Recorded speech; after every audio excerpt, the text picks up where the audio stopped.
right, hey guys, looks like we're live. So it's Saturday morning. It's my Saturday morning brunch stream. We're going to spend a few hours here doing some game development. We've got playtesting, my playtest campaign we're going to do some updates for, and then we're going to continue with developing the Bastion facilities from the 2024 Dungeon Master's Guide. So give me a second here to check on my signal, and we'll boost a little bit, and then we'll get up and running. So let's see. Mic check, mic check. 1, 2, 3. Check. See. Mic check, that sounds plenty good. All right, let's drop that down there. Let's grab this. Blop like that. I'm going to do some social media posting. If you're already familiar with the channel and you're catching us in the future, then if you want to skip ahead a minute, then you'll get into the swing of things. We're going to start off with the playtesting updates, and then we'll dive into new content. So clickety there. I'm just doing some social media posting. So but if you're new to the channel, you don't know who I am, or you're trapped here in time space with me here and now, let me regale you with my tale. My name is Phil Kearney. I create role-playing games, I illustrate them, and I publish them online. And I've been focusing my attention on Dungeons & Dragons 5th edition for the past 7 years. I've been DMing D&D since BECME and 1st edition back in 1987. I've been an Eberron enthusiast since 2004. I've been a freelance illustrator since 1999, and 7 years ago, in 2018, I started creating content on the DMsGuild. Hold on real quick. Going to hit that again. I'm going to hit the delete button here. Delete. And then I want to drop that out of the way there. And then hit the reply button there. And then, it looks like I got, we're going to have a little bit of a rough start here, folks. Hold on. There,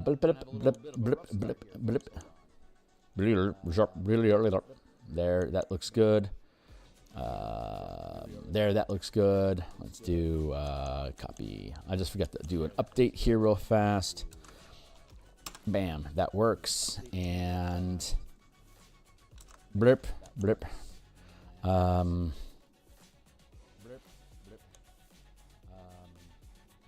Just about done here. There. Okay, there we go. Okay, all the posting is done. Oh, we can actually get to work now. So just to close the loop, let's fix my screen here real quick. Let's check this out up here, make sure we're coming through okay. Great. Okay, so here on YouTube, thanks a lot for being around. Like, subscribe, hit the bell icon for notifications when we're live in the future. Here is the full playlist of all of the development of the Bastion campaign that we've done. We're on episode 18 now. Holy Hannah. And here's a bunch of books I've already published on the DMsGuild. They all have free previews, so be welcome to check that stuff out. We will be using this playtest document today once we actually get into developing the Bastions campaign. So if you want to read along with us when we actually start doing design work, maybe in 20, 40 minutes, something like that, then we'll do so. But right now, I am updating. I've been using the Bastion system in my homebrew campaign. It's an Eberron Spelljammer campaign, and basically the gist is here's Eberron, the actual planet Eberron, and then here we have an orbit. So each one of these grid. Oh, that is very loud. Hold on, let me see if I can do something about that sound. There, mic check, mic check, mic check, check. Okay, that's pretty good. Okay, cool. Here. Okay, so it's the campaign. The premise of the campaign is that the characters are in charge of an asteroid belt mining operation. The orbit of Eberron has an asteroid field in it, and these asteroids' orbits are unstable, so they will eventually crash to the planet, potentially destroy citizen populations, blah, blah, blah. So there's mining guilds that are in orbit that are destroying the rocks to prevent them from harming the planet side. But the collateral benefit is that they're full of different types of ores and minerals that can be harvested for profit and production and stuff. There's a number of different factions that are in space that are doing similar. Droam has an operation out here. Dargoon has an operation out here. These are ways for the Dargoon nation to, in the Eberron setting, Dargoon is like a fallen empire. So once they got into some ships, they were able to attempt to rebuild their empire by gathering resources in Dargoon, in low orbit in what is currently Dargoon space. Now, each one of these squares represents 10,000, a 10,000 mile block of territory. Like Eberron is like 4,000 some odd miles across, something like that. So it fits inside of this one square very easily. And then here's its low orbit in the immediate vicinity around it. And then as you move further and further away, the ships that we're using, the modified airship Spelljammers, they move a lot slower than what the Spelljammer ships can move in the Spelljammer setting, but they can move a lot faster than what airships can move in the Eberron setting. So they can do 10,000 miles in one day if they're moving continuously, which is 1,000 miles every 2 hours, which is 500 miles per hour. So it's basically the speed of a jet airline. Like a little bit slower than the Concorde, like a supersonic jet. I think supersonic speed is like 500 and something miles per hour. So these are a little bit slower than the speed of sound. So they can, in 24 hours, they can cross from one square to the next in orbit. So these squares that we're looking at here, A, B, C, D, E, F, G, and H, these are all the territories or zones that the Characters Guild has contract to harvest and effectively protect. So you get all the wealth from mining the rocks in agreement that you are supposed to be destroying these rocks in the process, which you naturally do when you extract ore from it. You naturally whittle the asteroids down to nothing so that they no longer become a threat to the planet's side. So they will let you have a contract and police an area for as long as you are able to effectively prevent asteroids from hitting the planet. So the way that the orbits work is that they swirl counterclockwise. So they start out here, like we have what we have. This is where the orbits start. So this is the first rank orbit here in this space around here. Here's the second rank, third rank, fourth rank, fifth, and then fifth and beyond is the furthest. The farther away you get from the planet, the more valuable the rocks become. And since they're all spiraling around each other, whenever we do a bastion turn, which in this campaign is every 10 days, all the asteroids shift from one square to the next. So I have a chart that I'm tracking this stuff in. So in the last 10, we are currently in the 6th 10-day cycle.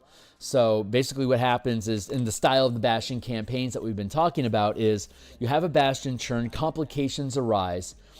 During that 10-day or that Bastion turn, the players choose which complication do they want to deal with directly themselves, and then the rest of any other complication that may exist gets relegated to the guild as a passive ability, basically a passive D20 test. So currently the team has a second rank guild.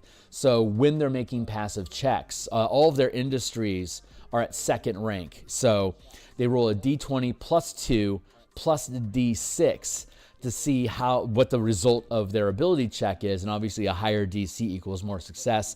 A lower DC means worse. The DCs that we have, if they can't hit the DC, then the complication, they either create a new complication or the current complication escalates into a larger problem. And if they're able to succeed with the check, then they resolve the complication, and then they can harvest the material from that zone to break down the asteroid and gain resources.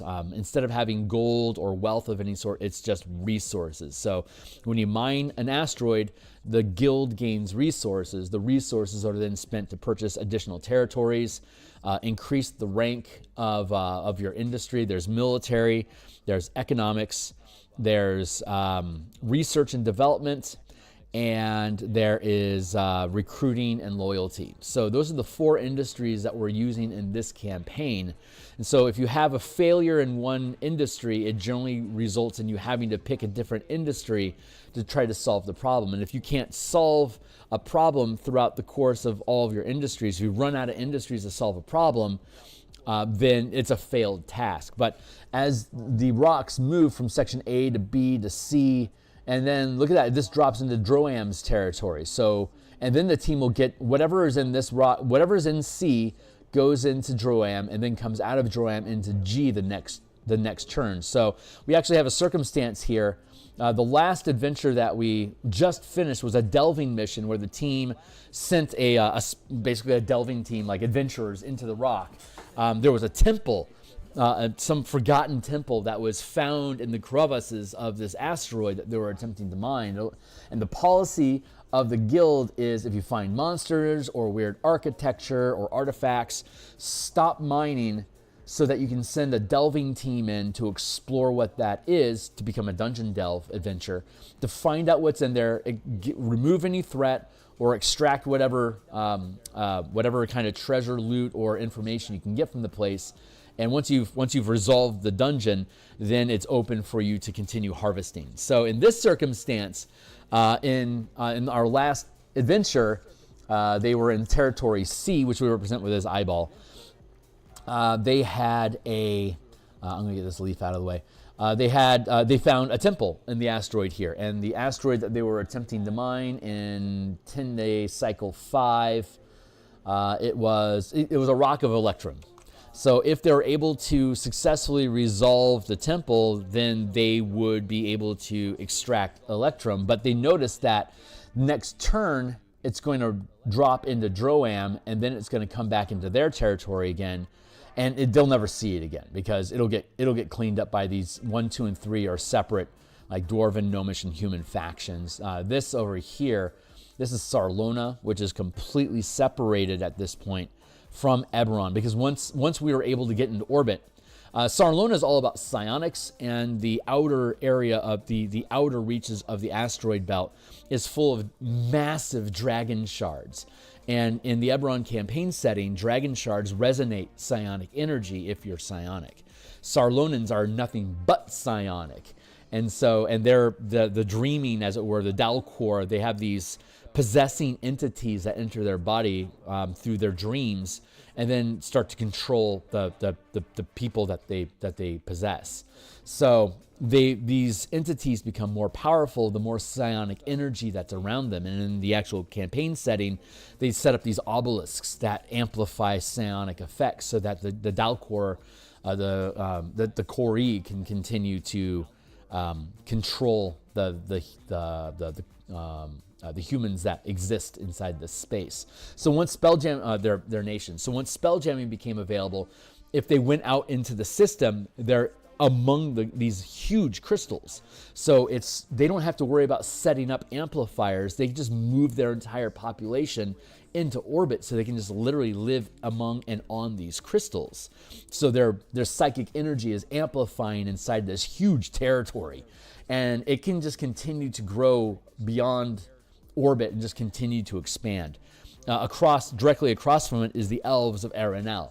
And they're building living ships, basically like 1 mile tall trees that become these generation ships that they can just set, like once they've properly grown, they kind of like tumbleweed, they release them from orbit and then they just kind of float out of orbit. And since elves effectively live forever, as long as they just maintain a stable population, which they can do with this massive tree that bears way more fruit than they need to worry about to be able to feed their population. As long as they can stay alive, they will eventually reach a destination where the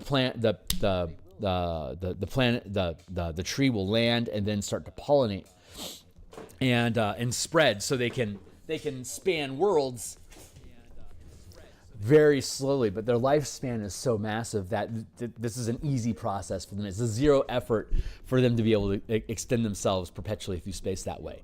And then the Dargoon, of course, they're trying to reclaim glory for themselves. They can't retake Corvair, so they moved. They've opened up operations in space to try to barter their way back to the table. And Droam, the Sisters of Sorakel, it's the monster nation of gargoyles and trolls and stuff.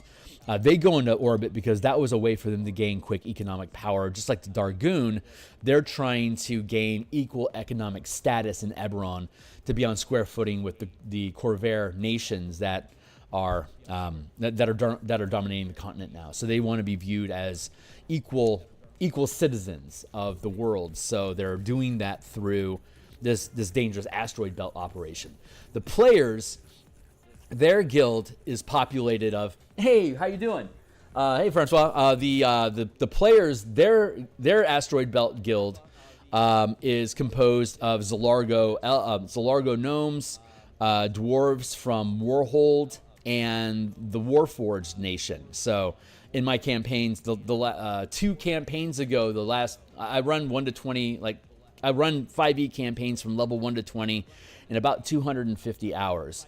So 2 campaigns ago, the team, the main goal of the campaign was to awaken all the Warforged for them to realize who they are. The machines that build the Warforged in Eberron, they somehow imbue these machines with sentience and a soul so that they become living, thinking machines that originally were ordered to go fight. They were basically like considered disposable soldiers. But once they started realizing these hands have their own intelligence, their own soul, their own feelings, coincidentally at the end of the last war, the Warforged started fighting for equal rights. During the course of the campaign, the players discovered that the nation of Sire that was destroyed in the last war, the Day of Mourning, that they don't necessarily know how the Day of Mourning happened, but the war ended at that time, and that also happened to be the same time that all of the Warforged decided to rise up and try to demand equal rights now that the war is over.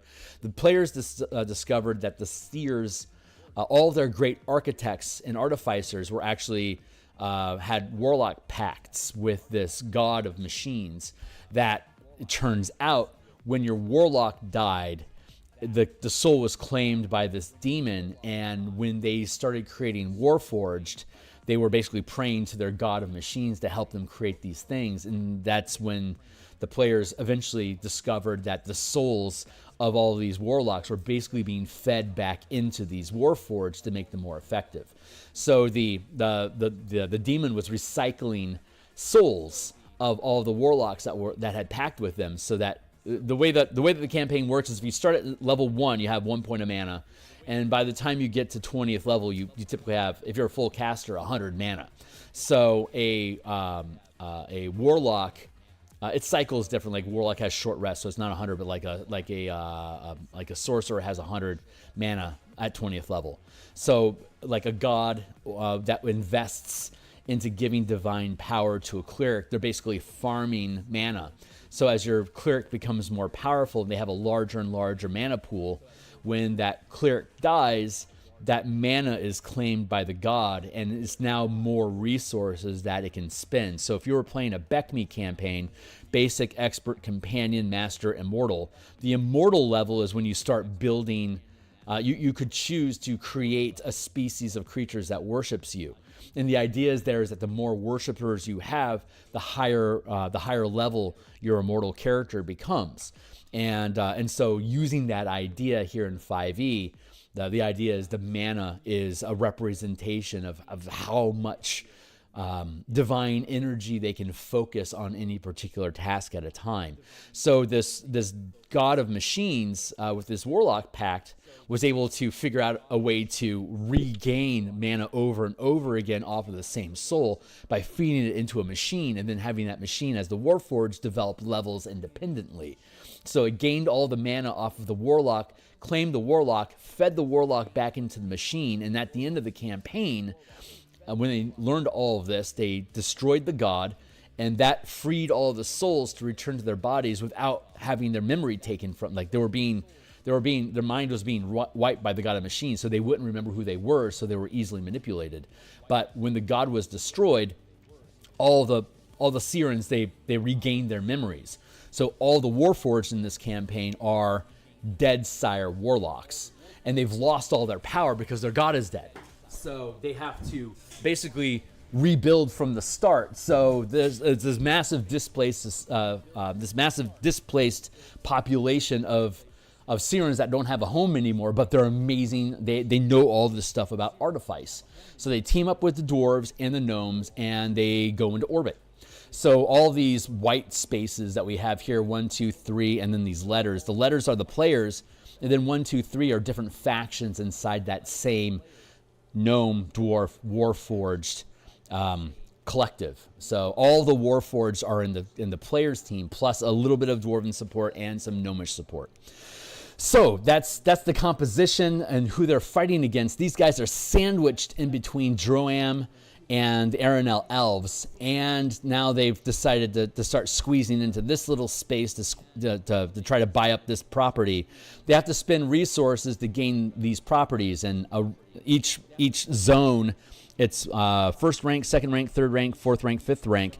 It's 1 point, 2 point, 3 point, 5 point, 1 point, 2 point, 3 point, 4 point, 5 points, and then it just stays fifth rank further and further out. So if they want to gain like this territory here, they're going to have to spend 3 resources to earn it. And if they want to, say, gain this one, that second rank orbit, so it's going to cost them 2 points to get there. The benefit of stretching your orbit out is the further in orbit you get. Here, let's see. Here we go. This is the table that I built. Orbit 1, you roll a d6 plus 2. The ore type is going to be a d4, d6, d8, d10, d12. And so here is our breakdown of the different type of asteroids that you can find. On a roll of 1, it's iron. On a roll of 2, it's copper, silver, electrum, gold, platinum, mithril, bieshk, which is like an anti-demon sort of bluish metal that's unique to Eberron. Adamantium, and then dragon shard crystals is a 10. So like at the 5th rank, way out in space, you roll a d12. So it's more and more likely that you're going to find these super expensive materials that give you more resources. So like if it's just carbon, which is dead rock, that's not something that you worry about. Carbon is the composition of the asteroid that all the minerals are trapped inside of. So a difficulty of 0, which is a DC of 1. You don't gain if they roll a natural 1 basically and have like no modifiers attached to it.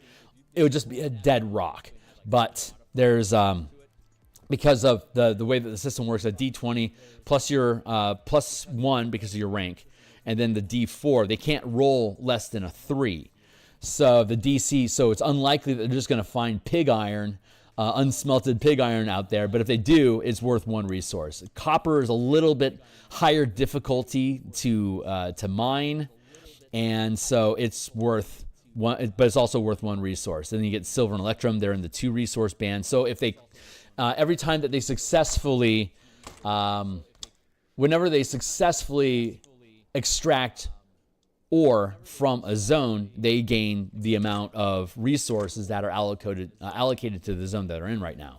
So now that they just finished an adventure, we have a new Bastion turn, and since all the rocks orbit around in a counterclockwise circle, I get to update the 10-day session 5 into the next Bastion turn, which is 10-day 6. So, and since it's counterclockwise, going back here, I'm going to pull this out as a separate map. Like section A, rocks that you're getting are coming in from Aranel, and you don't have an eye on it yet because it's in their territory. So when it comes into territory A, that's a fresh rock to them.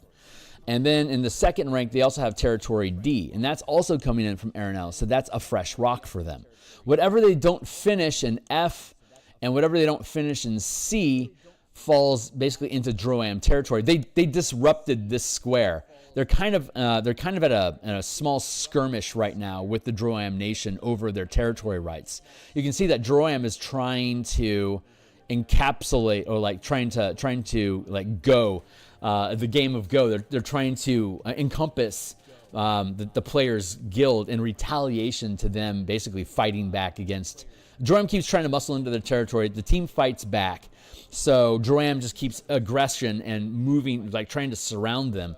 So whenever there's a problem in F and E or C, it's a high likelihood that it's hostilities from Droam.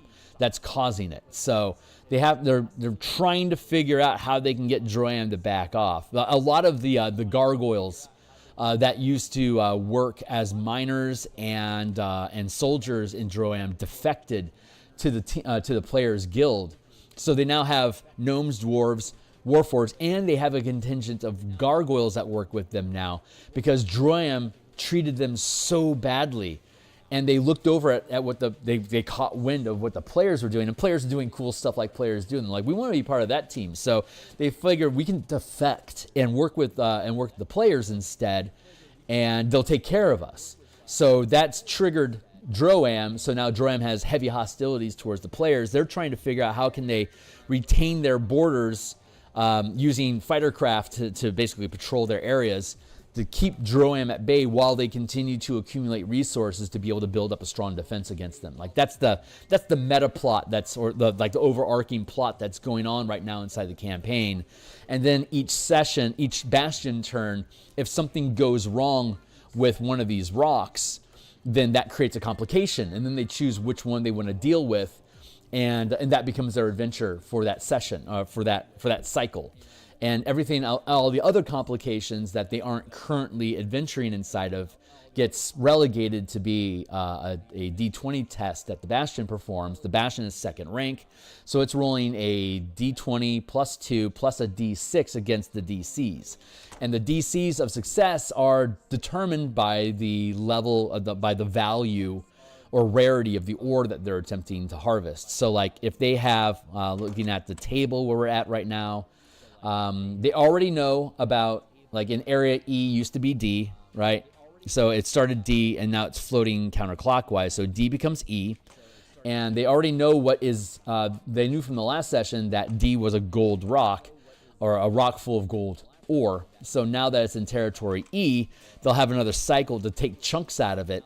And then it'll move into territory F, and they'll have chances to take chunks out of it, and then it'll move out of their territory.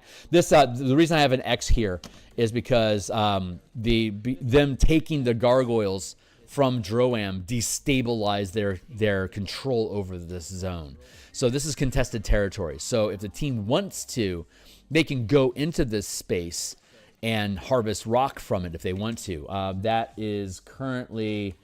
it's platinum right now. So if they are able to roll a DC 19 on harvesting it, they'll get 3 resources for it. So like if they're successful at mining that rock, they could purchase this territory. So, and then to advance the rank of an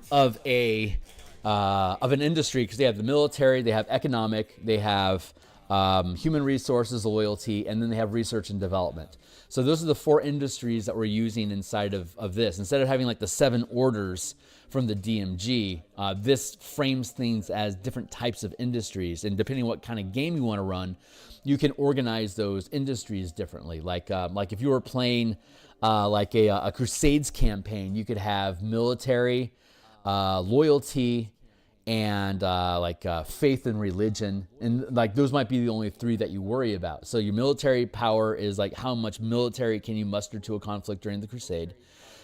Your loyalty is around how easy is it for you to recruit people or retrain recruits that you have aside from their military power, just getting people or keeping people on board.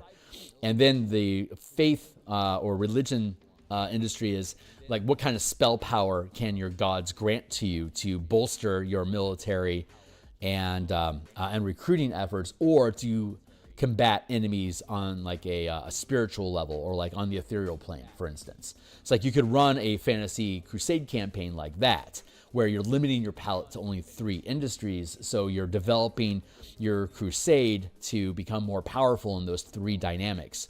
In this one, we have 4 industries because it just felt right for how we wanted to design it. So when we actually kickstart this project, we'll spend time talking about developing industries and what they can represent, and then provide a couple different examples of different types of campaigns you can run with different types of industries, like the asteroid belt mining campaign. We'll be able to build that out, like a Wild West campaign where your characters are the sheriffs of a town, and you're trying to like protect it from like Gnoll raiders, or like maybe like Goblin Warg riders or something like that. So you're trying to protect your settlement from being destroyed. And then you could have like a Psychic Crusade campaign where you're fighting possessing demons from beyond that have taken over different nations in your world that you have to fight militarily, while you're also trying to fight them on the ethereal level spiritually to purge these entities from, like, enemy commanders, for instance. If you attack them spiritually, you might be able to dismiss the demon that is in control, that controls the general, and he becomes a normal person again, and that disrupts the army. So now your military force is going to be able to overcome that threat. So kind of like a risk campaign setting with all these layers of the psychic layer on top of it. Like those are like just 3 random examples. You could also do like a Netrunner hack system where like cybersecurity is one of your major, like cybersecurity contacts or like networking resources, and like funding. Like those could be like 3 industries in a cyberpunk campaign that you focus on if you're doing a bunch of deck running, like Ghost in the Shell stuff. So different ideas like that. So what we're doing right now is, for this particular campaign, is we are filling in the gaps. So we know that H, G, A, and D, we're getting new information because rocks are coming in from somebody else's territory. Ironically, this territory C, it goes into Droam for 10 days, and then it pops back out, and it's going to be the player's rock again. So what their last mission was that they chose to do, they just all the complications, all the problems that were going on in their guild, they relegated all of that to being passive D20 tests for the guild to handle, and they focused their adventure on there was a temple that was found on this rock, like I mentioned earlier. But they know that at the end of this current Bastion turn, it's going to leave their territory and they can't mine it anymore. So instead of delving it to prep it for the miners to come in and extract rock, instead what they did is they went in, they explored the temple, extracted all the knowledge and wealth and all the trappings of a temple that were still remnant inside there, and instead of sending miners in to then mine it, they sent in their espionage team to trap it. So they basically made the entire thing a giant booby trap that they're hoping is going to deal so much damage to the delvers that Dram would send in to explore this temple that you kill all of them. So over the course of the 10 days that's in Droam, they can't make any progress with it because their delver is getting killed. So it'll roll back out into their territory, and then they can safely mine it after stabbing Dram in the eye, basically. So they trap it, Dram gets fucked up, and then it comes back into their territory, and they can quote unquote safely mine it from there.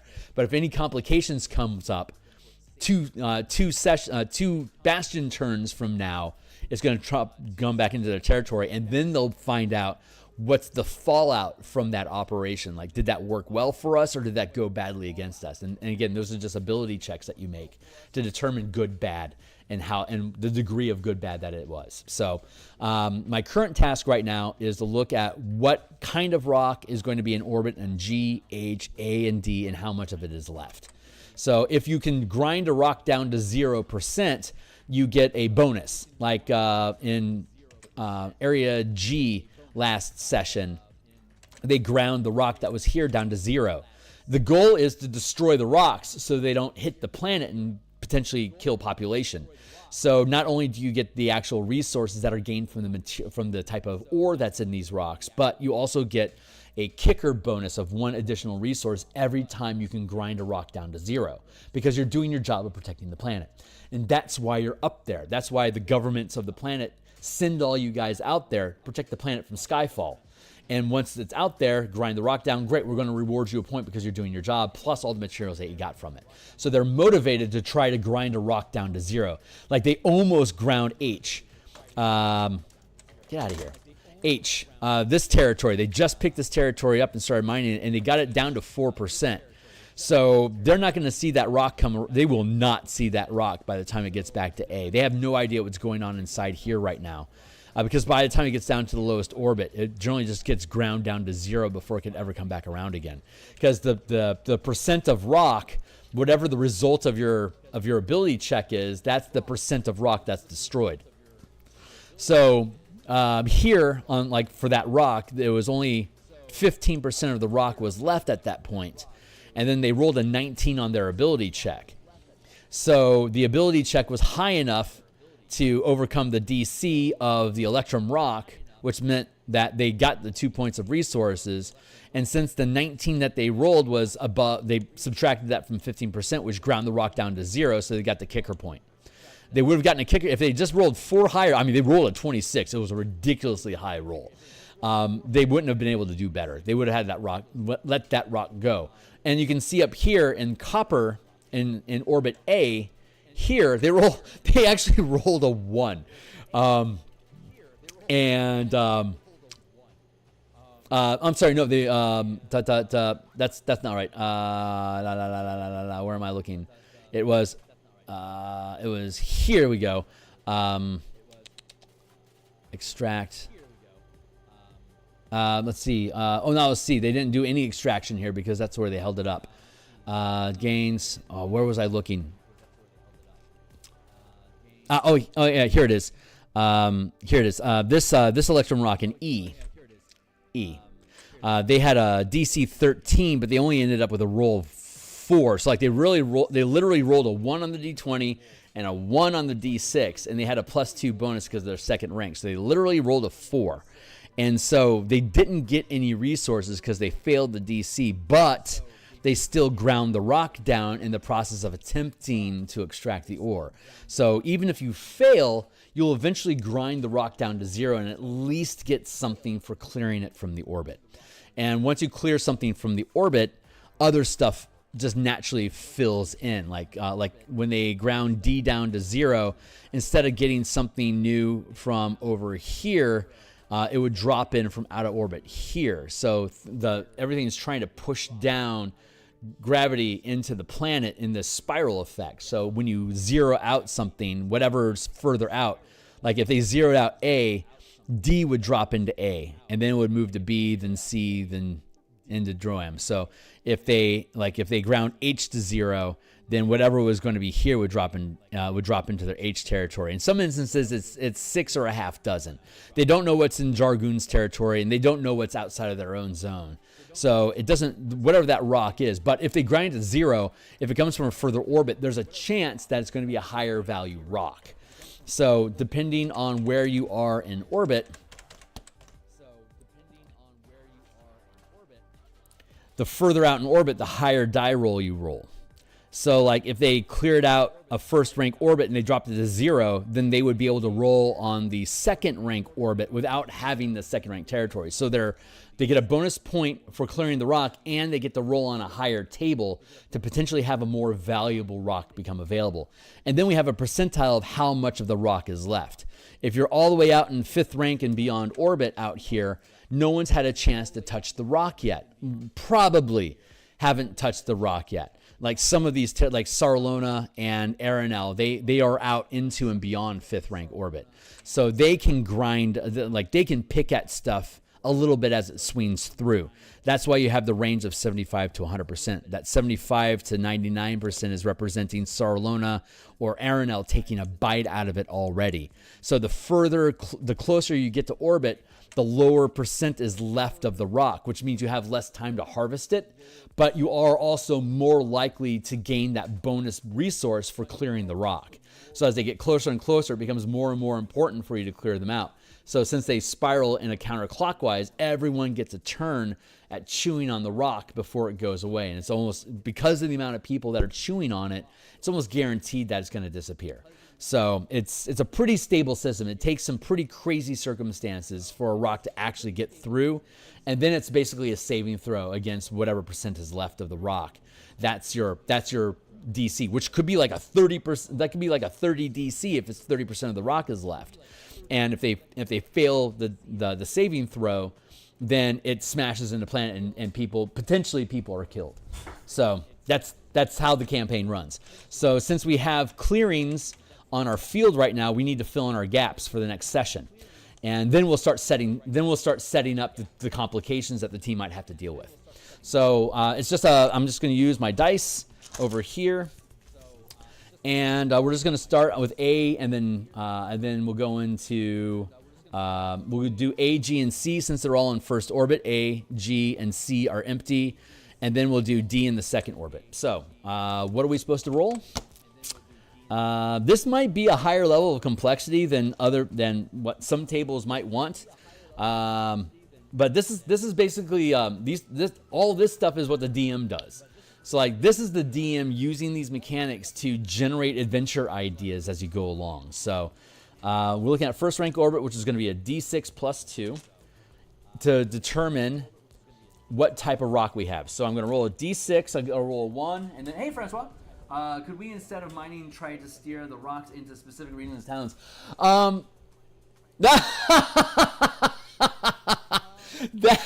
That's awesome, like to specifically attack different nations and stuff. They haven't tried yet. If they attempted to do that, I would play that idea out with it, and if they could come up with a feasible plan with enough resources to be able to do that, I would fancy playing with that idea.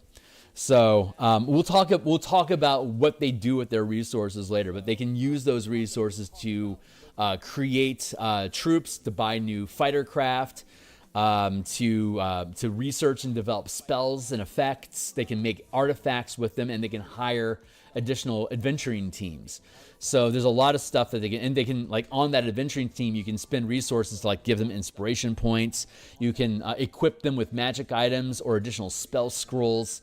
Kind of like in the XCOM game. If you've ever played XCOM, you choose your characters and then you give them the gear that you want them to have to take on the mission. And then you send them in and see if you chose well, and you do your best to beat the challenge. That's pretty much how this game plays. You choose your team, and you can create a team from 0, so like they're like first rank, and then you can, through experience points, and every time they survive an encounter or a session, they gain a point towards gaining a level. A first rank squad only needs 1 successful mission for them to gain the point they need to advance to second rank. Now, as a second rank squad, they have to succeed 2 adventures to advance to third rank, etc. So you can either grow a team from scratch and build them through adventuring to become a higher ranked team, or you can spend resources to purchase a higher ranked team. You build a team because either you want to maintain continuity behind the personalities of the characters that you want, or the meta idea is that if you build a team, if you spend 0 points and just recruit green characters, 0 points, and you send them out to adventure, they will gain levels as they adventure, and then you could retire them, and when you retire a team, you cash them out. So a first ranked team is only worth 1 point. A second ranked team, if you cash out, is worth 4 points. It takes 2 to hire one, and if they advance, and if you hire a team at second rank, you can't cash them out at second rank. They have to gain a rank to give you experience, to give you resources. So if you create a first ranked team and they advance to second rank, you could cash them out and gain 4 points because they're now second rank. And you sell that team, maybe you spent 1 point to hire the team, and then you retire the team, and your net gain over time is 3 points. If you recruit a team at 5th rank, they can't advance past 5th rank. So they're already 5th rank. They're not worth any points. But if you had created them like from 1st rank and you built them all the way up to 5th rank, at 5th rank, they're worth 25 points. 1 point, 4 points, 9 points, 16 points, 25 points. So if you retire a 5th ranked team from scratch, your net gain is 24 points. But it's going to take you a lot of adventures to do that. And once your guild gets to 5th rank, you can hire 5th ranked teams. So once you're at the top end, you could you could create a 4th ranked team and then build them up. It would take 4 sessions for that team to then become a 5th ranked team. But if you do 4 points minus the 25, that's going to be a 21 point gain. That's a huge resource gain, right? But you're 5th rank, which means you've got a ton of territories. You've got all this stuff that's going on. 21 points over the course of 4 adventures isn't a lot at 5th rank because you've got so many resources you're playing with. So it's actually a lot of fun. We're only in 2nd rank, but we're pushing our way into 3rd right now. And I'm going to continue playtesting this until we've gone through an entire campaign from 1 to 5, just to make sure that the math works out. And if it does, then we'll be able to, we know we've got a solid product that we can send to market. So I suspect we'll be playtesting this probably for probably another 9 months for us to be able to move through that process. So it's been a lot of fun, but it's a work in progress. You can have multiple teams. So you can only play one team at a time. But if you wanted to, like if you had like three complications during this, like a Bastion turn in this campaign is 10 days. It could be 7 days or it could be a month or whatever you want.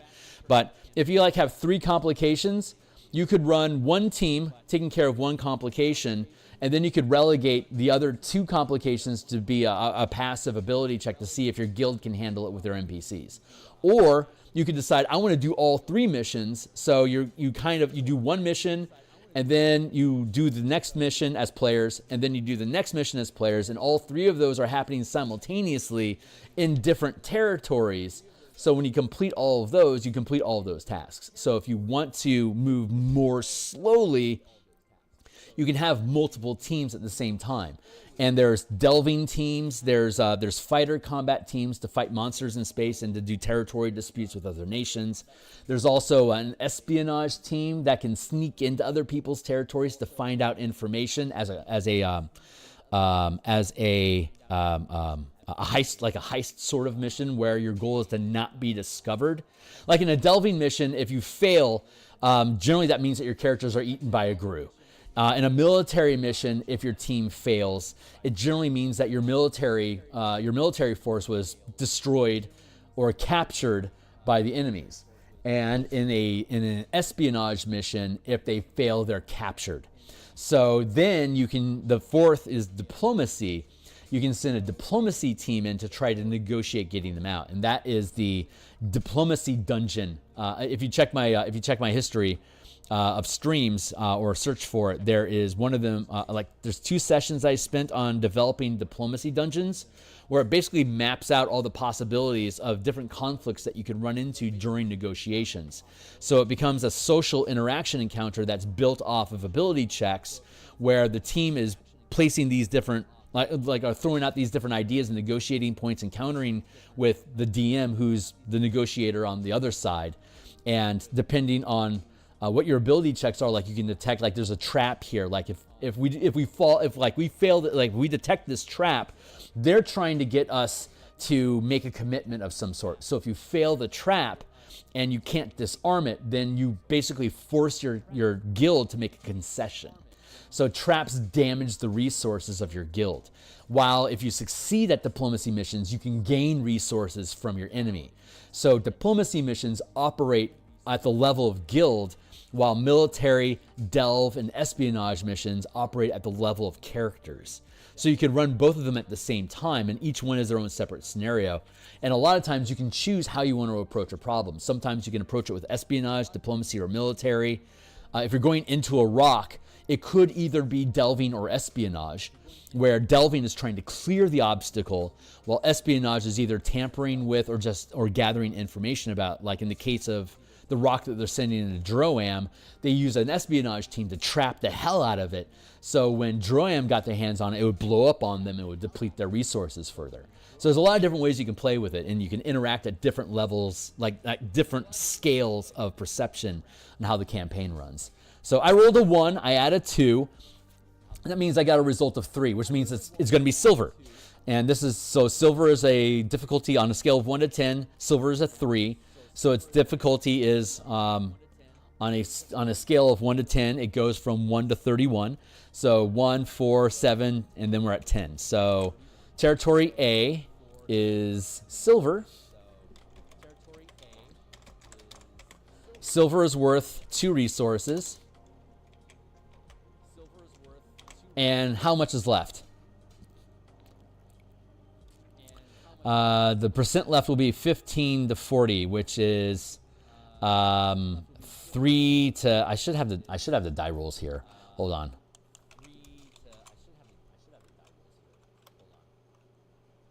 Oh no, the order type is supposed to be D4. The D6 plus 2, that I multiply that by 5. That's the percentage. So I rolled a 1. So it's actually 50. It's not silver. Sorry, it's 50. I should switch that around. Let's do it like this. Or type This is how I should be doing this. 1d4.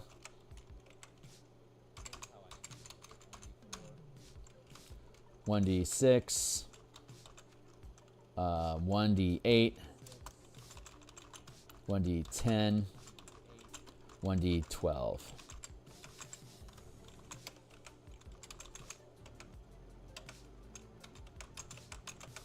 There we go. So let's okay, I got a 15%, and let's actually figure out what kind of rock it's actually supposed to be. I rolled a 3. So you can't fight fate. Silver at 15%. So they would gain the difficulty for this rock. It's only a 10. And at the level that they're at right now, it's a so this happens in 2 phases. First, they have to assess what's in that space to determine if there's a problem or not. If they succeed the scry check, the way that works is like they have so the 4 industries. One of them is research and development, and that includes clairvoyance and oracles and seers that can use their clairvoyance to peer into space. And so the way that, to keep it simple, the way that works is if you succeed at the check, and it's only a DC 10 here, so if they succeed at the check, there's no problems. They can see the rock, they have eyes on it, and they explore it, and they don't see any problems. If they fail the check, there's a complication. And that generally means, hey, our scryers it typically means our scryers see something. Either they perceive that there's either monsters on the surface or in orbit around those asteroids that need to be dealt with before the miners can safely get to the rock, or there's hollows and caves all throughout the asteroid. And in the Eberron campaign setting, there's this idea called Kyber. Kyber is the mythic underdark of Eberron, where all the monsters and madness comes from. So these rocks that orbit Eberron, they have their own Kyber as well. And if a rock is large enough, you can actually move through Kyber into the outer planes. And so it can become a hell spawn. So those are really dangerous. So if their scryer fails the die roll, that means there's a problem, which is great news, because the more valuable the rock is, the higher the DC gets, which means in typical D&D, the dungeon wants to kill you fashion, the lower, like the further into the dungeon you get, the higher the wealth is, the more powerful the monsters become to eat the characters that are powerful enough to be able to take that threat on. So you lure them in with these promises of riches and treasure to set them up to kill them, so that the forces of humanity lose that much more defense against the darkness. That's kind of like the base root of how the old Beckme philosophy kind of worked in the mega dungeon.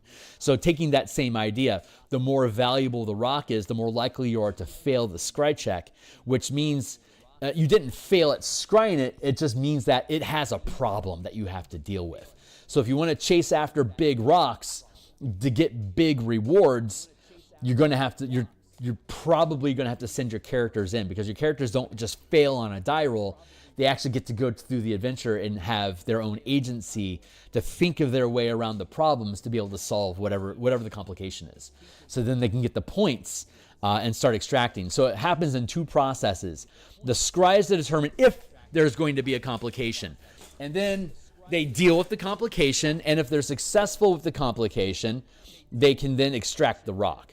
So the process of extracting is like, if this ends up having a complication, we'll figure out what that complication is, and if they relegate that complication to be resolved by the guild as a single ability check, if they then succeed the die roll, they'll successfully get the 2 points of resources and whittle the rock down. Like if they roll a 15 or above, that rock will be gone. They'll get a bonus point. So they'll end up getting 3 points instead of 2. If they fail the die roll, then that means whatever complication was there, they were not able to overcome the complication. If they succeed the die roll, they overcome the complication, and they successfully were then able to extract the rock and gain the resources for it. So success or failure, if they then fail that complication, it escalates to become a bigger problem. And we have a couple bigger problems that we'll get to here in a bit. So this is currently paused because we don't know what the result is yet. So this is where this is at right now. So let's go down to G and do the same thing with G. It's going to be another D4. And I rolled a, that's a 3 as well. So this is also silver. Neat. So let's go back to here, and this is going to be silver. And we already know that's worth 2 points. And the percentile is going to be, I rolled a 3 plus 2. That's a 25% resources are left. And we already know the DC for silver is 10. And now we have to figure out, will there be a complication there or not? So we're gonna seed some complications, because when we have our next session, they're gonna make all these die rolls to scry what they can see. Like, they already know that in territory B, there's copper, because last session it was in territory A, so B from A. And they already know that there's copper there. So they don't have any complications in discovering what it is. The next thing that they need to worry about is, are they going to be able to successfully extract rock? And if they can't, that's a complication that occurs. So let's see. Yeah, we already have G, and now let's do H. H is going to be a D4, and I rolled a 1. So 1 is going to be womp womp. It's iron. Shit, iron. That's only one. It's only worth 1 resource. It'll have what percent left? It's got 6. It's got 30%. Holy shit! It's got 30% of its rock left, and then the DC that's attached to it for iron it's only a 4.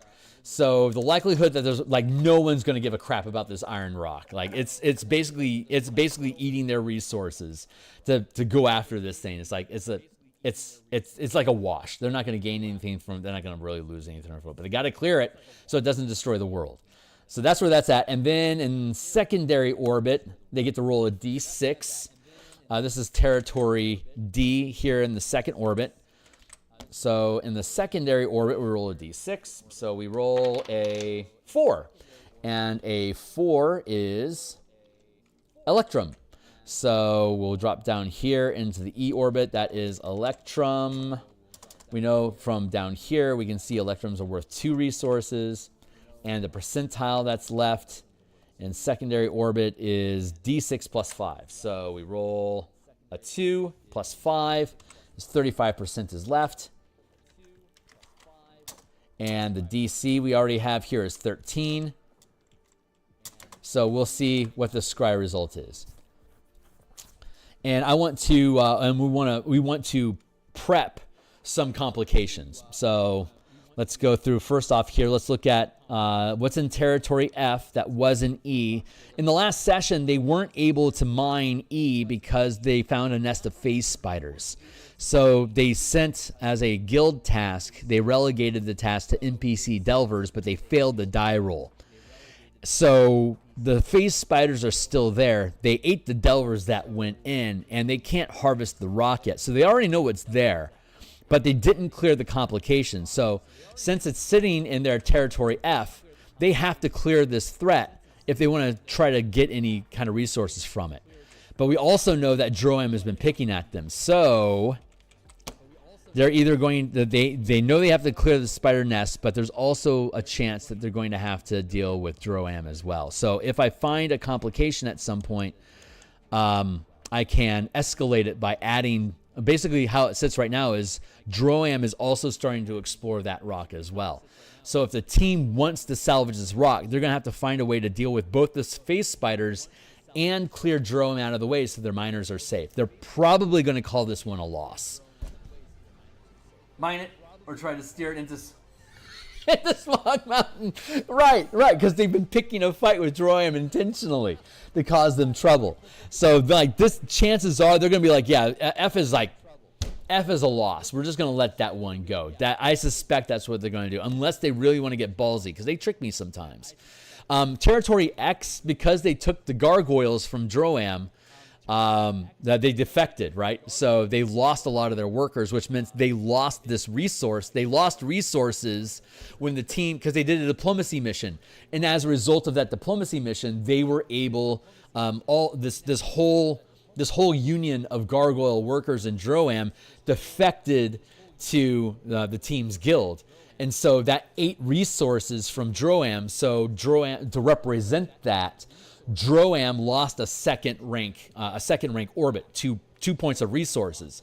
And the team then gained 2 free points of resources, which they immediately allocated into human resources, representing we now have gargoyle workers with us. That expands our capabilities. And that took them to the next level that then made the entire guild advance to second rank. So once all 4 of your industries are second rank, the entire guild becomes second rank. And you can you can start purchasing teams at second rank as well, and it levels you up. So now Droam has a hole there, and it's technically not their territory anymore. So if the team wants to, it's not their territory either. So if the team wants to actually delve here, they have to spend a resource of basically expanding their territory to where it shouldn't be. They could expand out into the 3rd orbit from D if they wanted to. They'd have to spend a resource to come out here to do it. But if they're attacked, they have no legal recourse because it's not their territory. They're in open waters. They're in pirate waters, right? This is considered pirate waters right now. So both Droam and the guild, or anyone else in the universe, could compete for this space, and whoever ends up spending resources to purchase it first, it becomes their territory. So the team is probably going to want to go in here and take control of that territory so they can purchase it, just to fuck with Droam some more. I suspect that's what they're going to want to do, because they've been enjoying messing around with Droam. So I think that's what they're going to do, but I don't know for sure. I'll present that as an option because they only got 9 resources this cycle because they had a bunch of shit rolls. So if they want to equip their team for their next delve, they're going to have to spend probably 3 or 4, maybe 5 points to completely deck out their team with a bunch of spell scrolls, some backup healing potions, and maybe some armor. They have some stealth boot, they researched and developed boots of elvenkind, so they can have advantages on stealth rolls. So they have a lot of things they can XCOM spend resources on, but they have to spend resources every adventure to get that stuff. Otherwise, you send in a team naked with no equipment, and you're saving a lot of resources that way, but they have a much higher chance of losing. If you lose that team, you burn those resources. So if your team dies, you just threw all those resources away. So over-investing your team in resources and then having a bad adventure that gets your team killed, that's going to be expensive. So they're constantly weighing how many points do we really want to spend on this team to get our benefits, to make them more survivable. Is it worth it to us? And so they're starting to weigh those options against the kind of challenge ratings that they're encountering. So now that we know what the different territories are, we can start exploring the idea of what kind of threats could they run into. So I'm going to come over here to complications.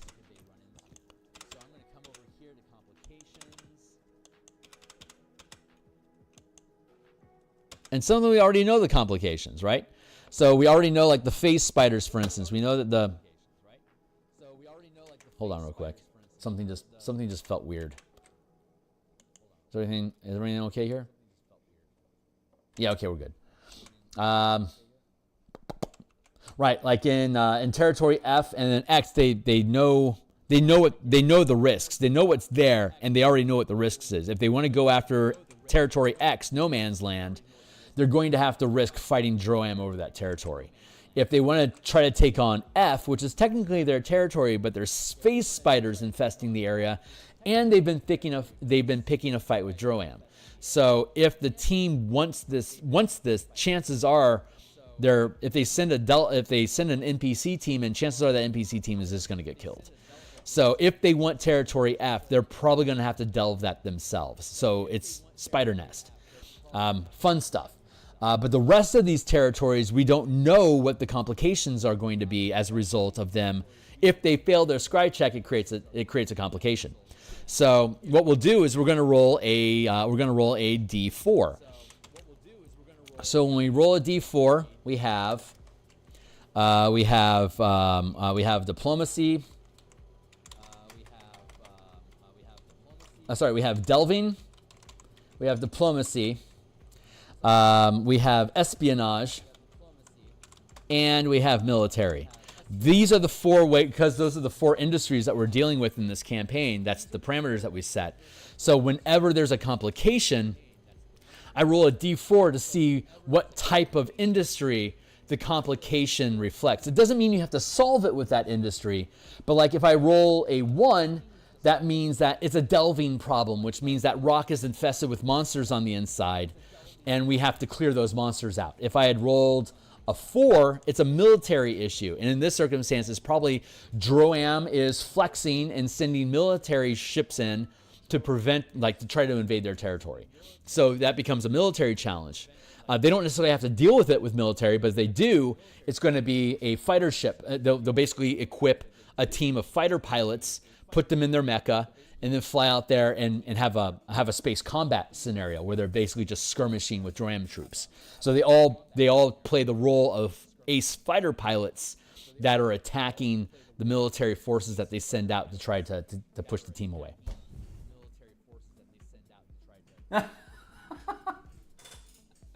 Phase spiders are such bad news. So I'm just going to roll a d4 to see what kind of a conflict arises. And then we'll start using that as we'll be able to just mark that's what our problem is, and then tally forth. So we have 1, 2, 3, 4,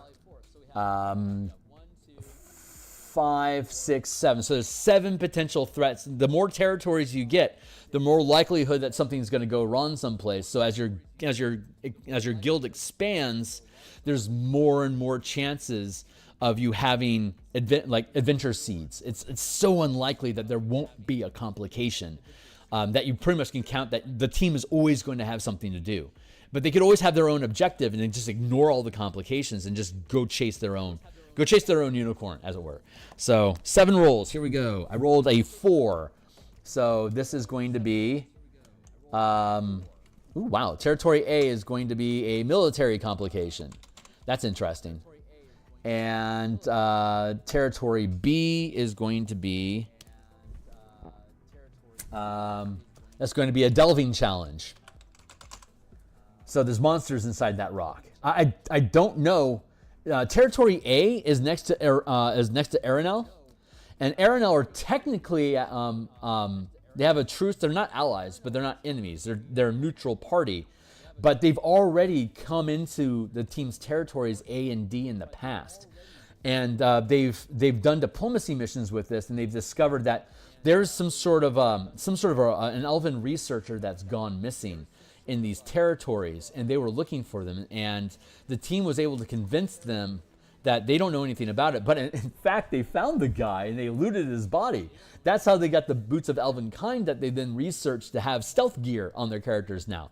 They also found this flute that was made from the chitin of a bug that dissolves rock with its spit. So they found these bugs in the asteroid with a dead elf.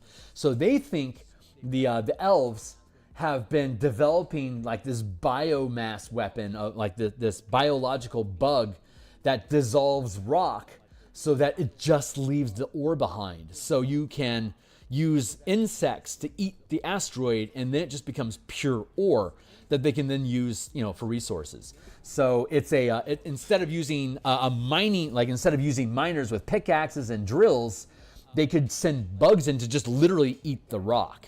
So if we have a military conflict in Territory A, that probably means something is pissing off Arenal, which might mean that they found out that the team was lying to them about their missing their missing bug wrangler. The team coincidentally just completed the research on how to control the bugs. They stole some bugs and they took them back to the menagerie. And they also they took the flute, and they've been learning how to use the flute to control the bugs. And it's been like 3 months, it's been like 30 days that they've been fucking around with the bugs. So at this point, the research timer has finished. So now they know how to use the flute, and they have the bugs. They can now use those bugs to go eat asteroids as instead of a delving an economic challenge. It's a loyalty or morale issue of keeping of wrangling these bugs to eat that rock. So I suspect that's what I think that's what's going to happen. So I'm just going to put that in as like that's the most obvious adventure seed that has come about because of the progressively generated campaign that we're running. So the military is elves discovered, characters lied. I should probably drop this down to the next level.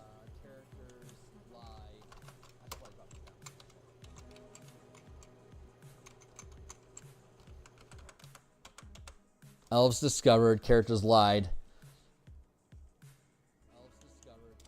about the bugs and elf ranger.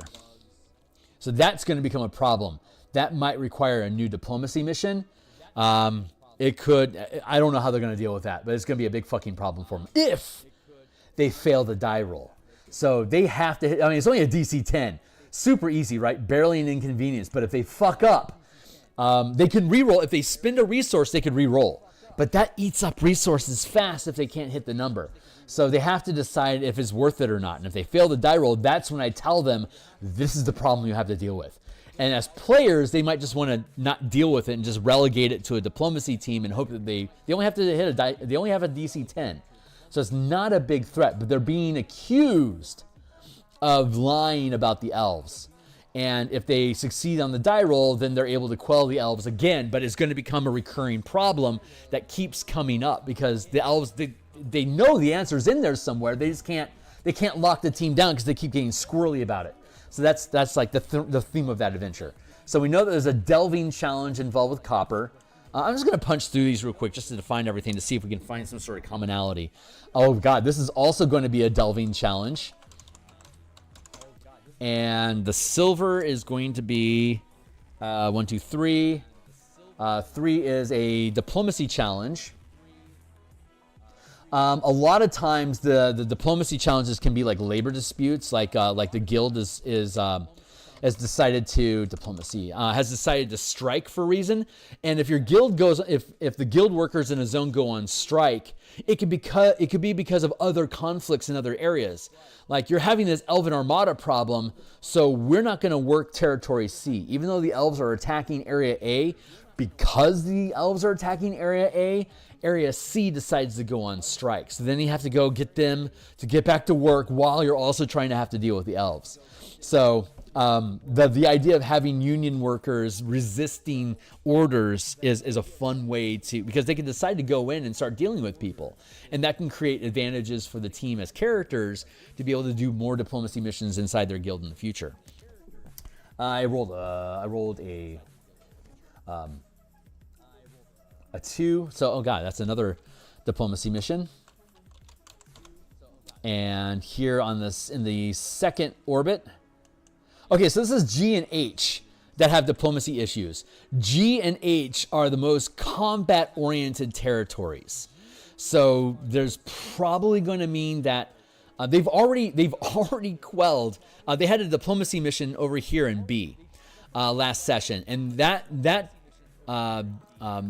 workers' strike came up because they were afraid that they would be sending dwarves and elves and warforged into territory G and H in the massive harm's way. And they were able to resolve that through diplomacy by saying, no, we just hired all these gargoyles.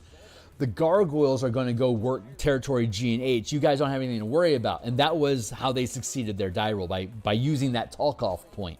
So that talk-off point now becomes a point of leverage in their issues. So if they happen to fail these die rolls, and those die rolls are only a 10 and a freaking 4, so chances are they're going to be fine. But they've already committed the gargoyles to territory G and H. So if they have a complication in G and H, it's because something went wrong with the gargoyles. So the gargoyles are going to be pissed off. Maybe they feel like they're being backstabbed. It's like, oh, all you want us to do is you just want us to be disposable soldiers? We just got out of that. We thought you were going to look out for us. You're intentionally putting us in harm's way. Fuck you. Like, that could be their stance, and now you have to deal with that, which they'll probably just relegate as a single die roll because that might not be a very juicy adventure nugget. But if it crawls into their brain, they're like, yeah, we absolutely want to deal with that. But like, they can be like, we want to deal with that, but we want to deal with that with military power. So then they could go in as a military force to put down the insurrection, to beat them into submission. It's like, you have just become the dictators that we fled from. How are you any better? So that would create a really interesting social conflict inside of their own campaign. So I doubt that's going to happen. But I suspect, I'm going to go ahead and mark those because that seems like such an obvious thing. So, gargoyles, we're almost done. Gargoyles resent being disposable troops go on strike. Copy, paste, and that'll be what happens in both territory G and H. That could become a recurring theme. They may eventually decide that G and H aren't worth it. Or if they can lock that stuff down, if they can get in control of that, then expanding those territories might be a good idea. Because most people don't want these in-between spaces. You can see all these gaps, like between Sarlona and these other guilds. There's always these gaps that they have because they don't want to bump into each other. These gaps existed here. They intentionally purchased G and H because they saw an opportunity. We're willing to risk that conflict. The Dargoon Greenskins and the Aranel Elves, Greenskins versus Elves equals crazy hate. So they've always had this gap between them, which means that this is like a no man. Like this is an unclaimed territory where you can have conflicts and no one can call foul on it because you're in unclaimed territory. It's open for combat if you want to fuck around in there. So now the team is like, no, we're taking this up. So that's taking away the ability of Dargoon and Aranel to like interact with each other. They're going to interact through this space. So that's going to generate a lot of potential conflicts in the future for anything that they attempt to do in these spaces. But if they keep hold of this, they have all this room for expansion in here without having to take territory from anybody. So there's a lot of opportunity here. They took this one specifically because they're trying to cut Dargoon off from having access. If they can take over this spot, they'll have effectively cut Dargoon off from landside resources. So they're going to hobble their ability because now if they want to get anything from the surface, they have to go through player character territory. And that's basically a declaration of war. So right now they're just leaving them this shred of access, a very small pipeline to get to their territory. And Droyam is pissed about this. It's legal, but they're furious that they're being choked like that. So that's why they have so much hate on the players. But at this point, they're just pissing each other off and escalating the conflict. Kind of fun. Let's see. Diplomacy mission there. We got those locked down. Okay, what's the next ones? Here, and here. So what are these going to be? 4. That's a military. Oh, shit. Military. That's also territory D. A and D are both under military threat. So this is also going to be... I'm just going to make it easy and just call this an elven threat as well. Like, that's more... This is going to be more difficult for them to succeed at than this is. But again, these are only problems that arise if they fail the die roll. I'm just prepping to know what the conflict is because we'll spend our session going through the scry rolls to find out what the complications are. And yeah. So whatever die rolls they fail, that then becomes... If they succeed all their die rolls, then they just get to choose, we're going to pick out rocks, and then they get to choose their own mission. They're like, what do you guys want to do? There's nothing pressing you right now. What do you want to do? Not that you have a free hand. And then they'll call the shot for the adventure and do whatever they want. But if any of these complications arise, that then feeds into, like, if they don't have something better to do, let's resolve that complication. So,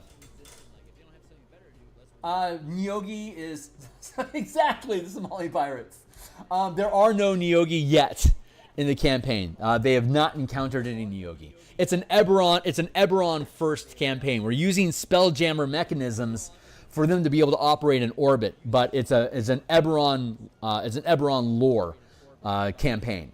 So let's see, delving, military, and and this one's a non-issue because they already know what this territory is. So, is that it? 1, 2, 3, 4, 5, 6, and we already have a complication down here. 7, and this one, I need to drop in a threat. This is that territory X. Here, if they want to delve this, they have to spend a resource to do it because it's outside of their territory. So it costs them additional resources to extend their pipeline to be able to try to interact with that space right now. If they stay inside their own territory, they can interact with that space for free. Reaching out of your territory could gain for you, but you have to expend resources to do it. But if they do decide, and we already know that the asteroid that's in this space, there's a cluster of asteroids that has its own atmosphere around it, and there's scavers and Kandori and jellyfish that are floating between the rocks, and there's plants that are growing all over the rocks. There's a lot of opportunity for them to like potentially find new creatures or new materials that they could use like to develop into poisons or potions or healing salves. They're kind of concerned that it's drifting into Droam territory for a while because it'll be here for 1, 2 before it gets spat out into Somali waters. And then they're going to lose it forever because then it's going to end up falling into orbit here, and then they'll never see it again. It's going to be gone. I mean, they might see it again, but the goal is to break it up. And once they finish breaking up all those rocks, all those creatures, they're going to disperse. So they're going to have to go somewhere else. So chances are, if I were tracking all of these territories, once that rock breaks down to nothing, all of those monsters now disperse to other regions and start infesting other zones. So that becomes a new complication that a whole bunch of other people are going to have to deal with. But they have to break down the rock because it'll destroy, it'll destroy Karnath if they don't. They got to get rid of it. So but if there's a challenge there, we already know that Droam is fucking around with it. So biome under exploration. So if they choose to do that, they're going to call the shot on how they want to handle it. They know there's a biome there, and they already know that Droam is already picking around at it to see what use it has. They could approach it through espionage, they could approach it through diplomacy, or they could approach it through military. They'll have control over that if they decide to make that their mission. Or they can spend the point, they'll have to spend a resource no matter what, but they could like make it a military mission and send off NPCs to do it with a die roll. And if they succeed, then they can push Droam away from being able to mess around with it, reducing the time they have to assess stuff from it. So when it comes out of Droam territory, they can pick at it a little bit. But that's probably going to be a major conflict point for them. So I don't know if they're going to want to delve with, if they're going to want to mess with it or not. So the only two things that we don't know about right now is delving. So there's a copper mine and there's electrum mine. And the challenge is delving, which means that it's going to be something on or inside of the rock is spooking the miners. They are unwilling to work there until whatever the threat is cleared out. Ship parasites are typically not very picky. Yeah, I know, right? Eberron. Yeah, there's no lore about Neogi in Eberron. That's a very Spelljammer thing, though. They have them in a generic player's handbook, in the generic monster manual, I think. But so we're going to look at it's either going to be monsters inside. Okay, let's write this out for you guys real quick. Complications, roll, industry. 1, 2. I can do this differently. 1, 2, 3, 4. And then inside of delving, we have monsters inside, ruins discovered. Let's see, because I've been freewheeling it. I've been freewheeling it, but making options like this is fun. Monsters inside, ruins discovered. I'm going to ask my Oracle dice. Monsters outside? 6 on 6. Highly unlikely, but yes. Monsters outside. There we go. So I'm going to roll a D3. I rolled a 2, so there's ruins. And then I roll again, more ruins. So both of these delving challenges have, this is B and C. B, C.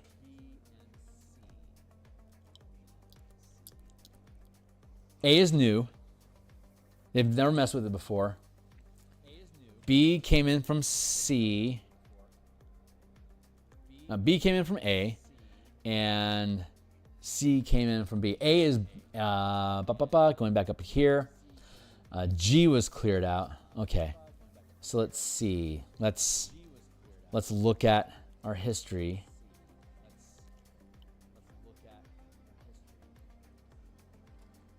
A last session was copper. Oh, okay, there we go. It was a copper mine. There weren't any complications, but they didn't destroy the rock. So now they've dug through about half of what's left of the rock. And as they've delved deeper, now it's in territory B, and they've delved deep enough that they hit a problem. And the problem is that there's some sort of deep rock structure. And C from B, last session, B from D. Yeah, they went through about half the rock there. And here, the previous conflict was, the miners were striking. The miners were on strike. And they resolved the strike, and they got back to work, and they were able to chip away 22% of it. And now that they've delved deeper, also a deep rock structure. So those are the things. If you delve deep enough, you find horrible stuff. And the deeper into the rock it gets, the more likely it is to be like some sort of aberration. Like it could be a beholder, it could be mind flayers, right? It could be it could be any number of things, whatever I want to come up with. The lock that binds Cthulhu's chains. Facehuggers, Mollypirates, hallucinogenic spore fungus, space ghosts, radiation, stargates, and plane. Yeah. There's all sorts of cool shit that you can do. It's just what makes sense at the time, right? So let's see. I'm just going to use Oracle dice to I'm just going to ask whatever question comes to mind, and we're going to let the dice guide me with Magic 8-Ball style yes/no questions to find out what's going on here. So deep rock. Deep rock structure. The last time they had a structure, it was a temple devoted to darkness that trapped an angel of light. And they freed the angel and looted all the treasure from the temple and then trapped the fuck out of it to send it into Drime territory. They don't really know what that angel of light was other than insistent on leaving. And it hurt their brain when it talked to it.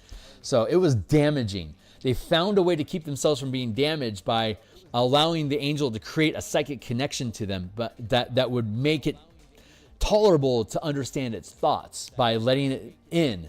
But when they let it in, it started extracting information from them. They don't know what it was learning. They were concerned, but they also knew they weren't strong enough to stop it.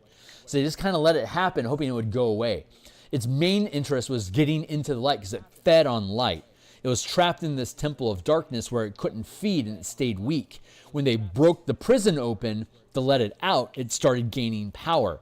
And then once they actually let it out of the temple, it was exposed to open space, and it immediately shot off towards the sun, which was in line with Sarlona. So the way I described it is it shoots off towards the sun, but in reality, it was actually heading to Sarlona. None of my players actually watch my stream, so I can safely talk about this without any spoilers, but they just sent a massive psychic entity off to play with Sarlona, which is an entire nation dedicated to developing relationships with massive psychic entities. So that is going to potentially be a massive problem for them. But what my brain is telling, and I can do a Schrodinger's ogre here. So I can run either one. But what my brain is telling me is that I want there to be a beholder layer in one of these. And it bounced off. Beholder, no, this one is not a beholder layer. What about the other one? Can the other one be a beholder layer? No, it can't. I'm not allowed to have beholders yet. So, okay. I thought you were, no, not yet. No, I was just building no, thank you though. Those are awesome suggestions. But yeah. I'm just going to free will stuff. So, but actually, let's go ahead let's look at your chart and see if there's anything, because this is a thing that they found. Stargate to the plane of Earth. Oh. Is Stargate to the plane of Earth? Does that feel good? The dice say no on 1. Oh, the dice love that one for number 2. Nice job, my guy. We'll go with that. Deep rock structure on Earth. Let's say, instead of it being a deep rock structure, we did say monsters inside, but let's go with, I want to say Zorn. 3 on 6, through a 6. The game likes it being Zorn. So deep rock structure. Let's swap that out with Zorn infestation, eating Electrum. So the team is going to have to deal with the Zorn. Let's see. What is it? Conduit to Earth plane.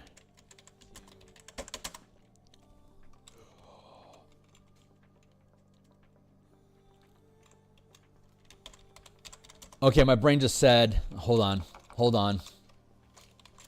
brain just said, hold on.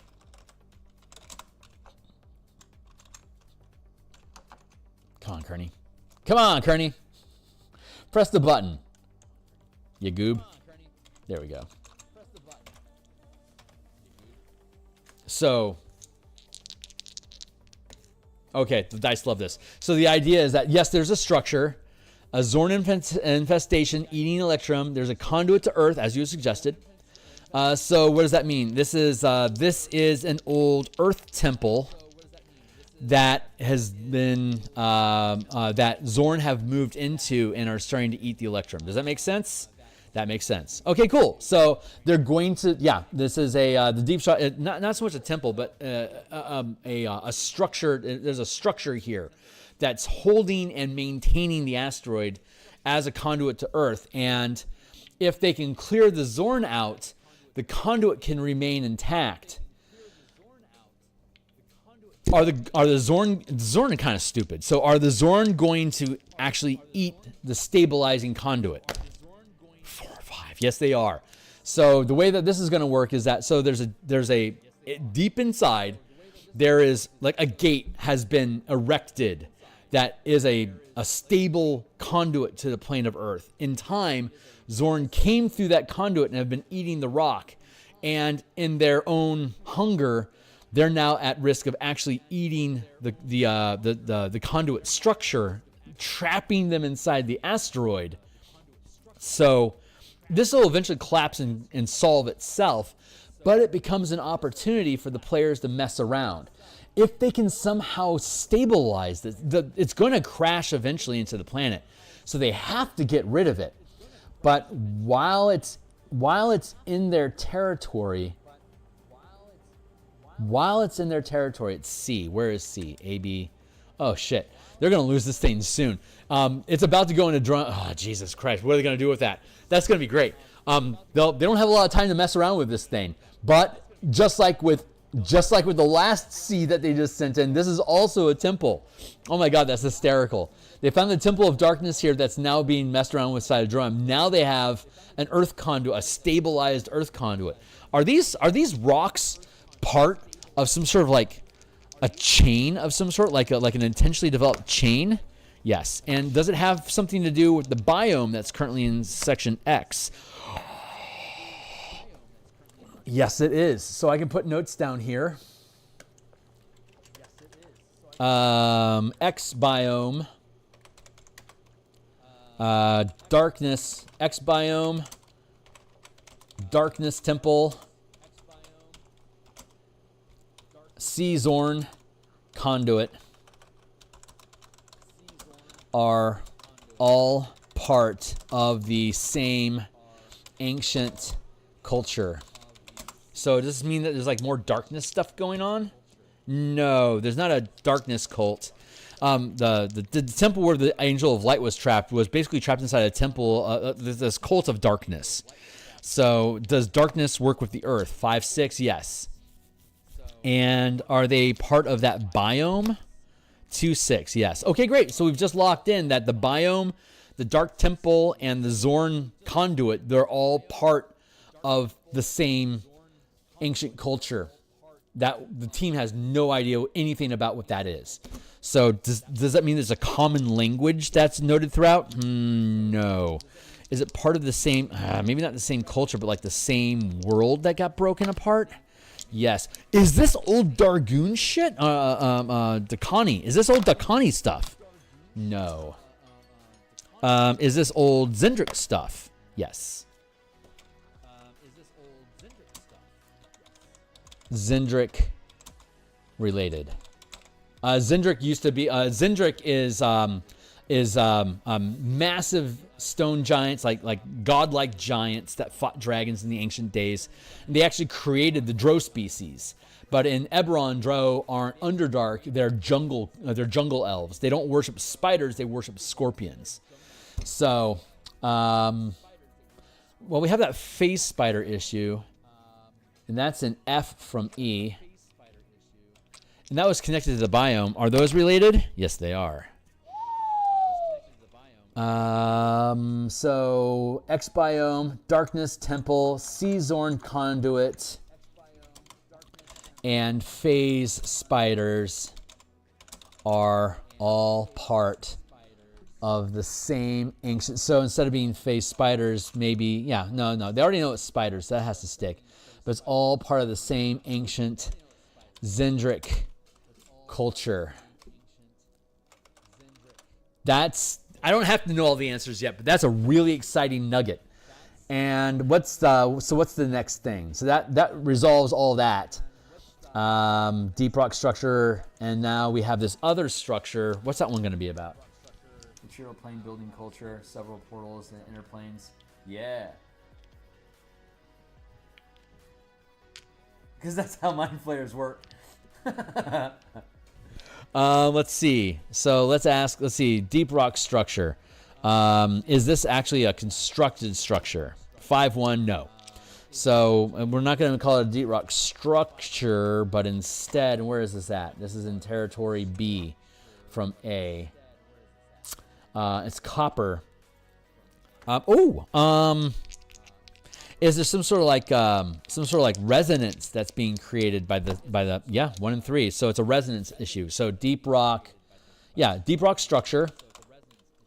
So the idea that I'm being fed is the copper ore is creating a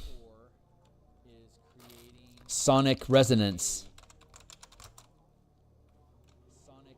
when they mine, causes damage. Oh, that's neat. Okay, let's do that. Hold on. Checking on it. 1-5. Wow, it loves it. My dice love that idea.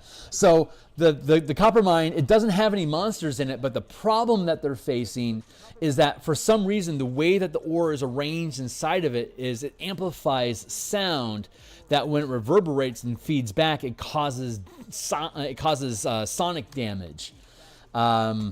So the miners can't operate inside of there because maybe if they put headphones on or something, they wouldn't have to hear it, but it's actually physically impacting them as like a force effect that's causing, like every time they make a sound, it causes destruction. So I have no idea how they would want to deal with that.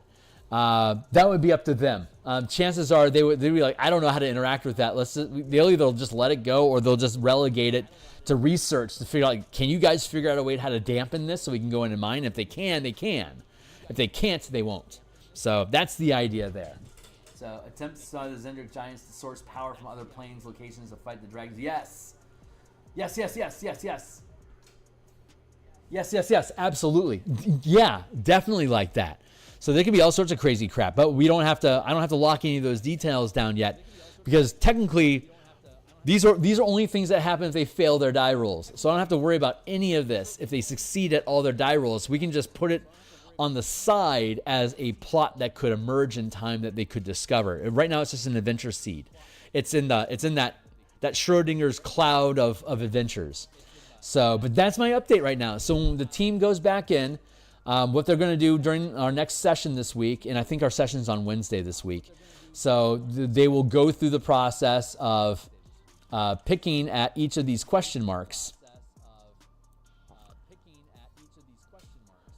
to find out what the problems are. And they already know there's a problem here, and they already know there's a problem here, and they already know what this gold asteroid is, but they succeeded with it, so there's no new complications. It's just a rock that they're picking at right now. So actually, that's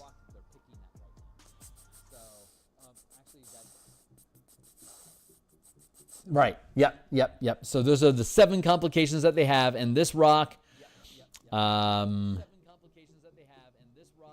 Let's see. God, this is literally the only rock they have 0 problems with. What's in territory E? Right here. This is literally the only zone that they don't have. They don't potentially have any problems with right now. Wow. The rest of this stuff could be a hot mess. So what they'll do is they'll make their die rolls. Where'd you go, buddy? There you are.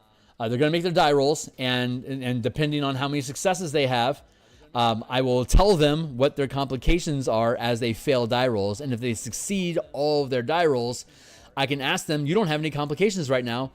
What do you want to do? And I can tell them about territory X to see if it's something that they're interested in messing around with, or they might have their own objectives that I'm not aware of yet that they haven't shared with me. So that'll be the session. And so at the end of that, basically the session is going to be spent with them deciding which what they want to pursue, and they got 9 resources to spend, so they can purchase new territories. Depending on what mission they choose, they might want to create a new team to go deal with that mission. Like, they don't currently have an espionage team, so they may decide to spend points on an espionage team. They have a number of things that they could be researching, so they can spend points on accelerating the research to be able to get the results back quicker. They could be they every time the team has an adventure, they have a random table that here's our current different types of characters.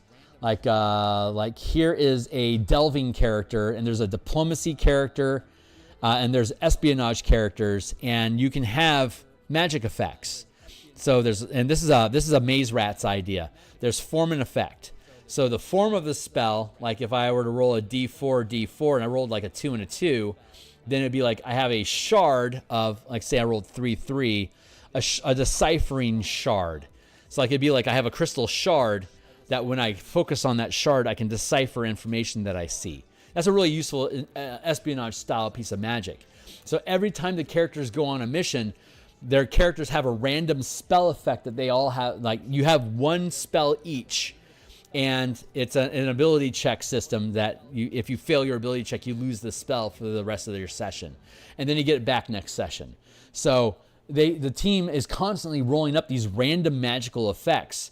And it could be anything that you want. Like if you had, like, say, a memory cloaking effect, then you could, anything that you can imagine you could do with magic that involves cloaking and memory, we then decide between the DM, the players and the DMs basically negotiate what's the difficulty of this task. And once we decide what the difficulty is, if they can hit that number, they do the thing. If they fail that number, they lose the spell for the rest of the session. But at the end of the adventure, whatever spells they had, they could decide, I want to make that permanent. I want that to be a thing that we can have on our team anytime we want it if we're willing to spend resources on it in the future.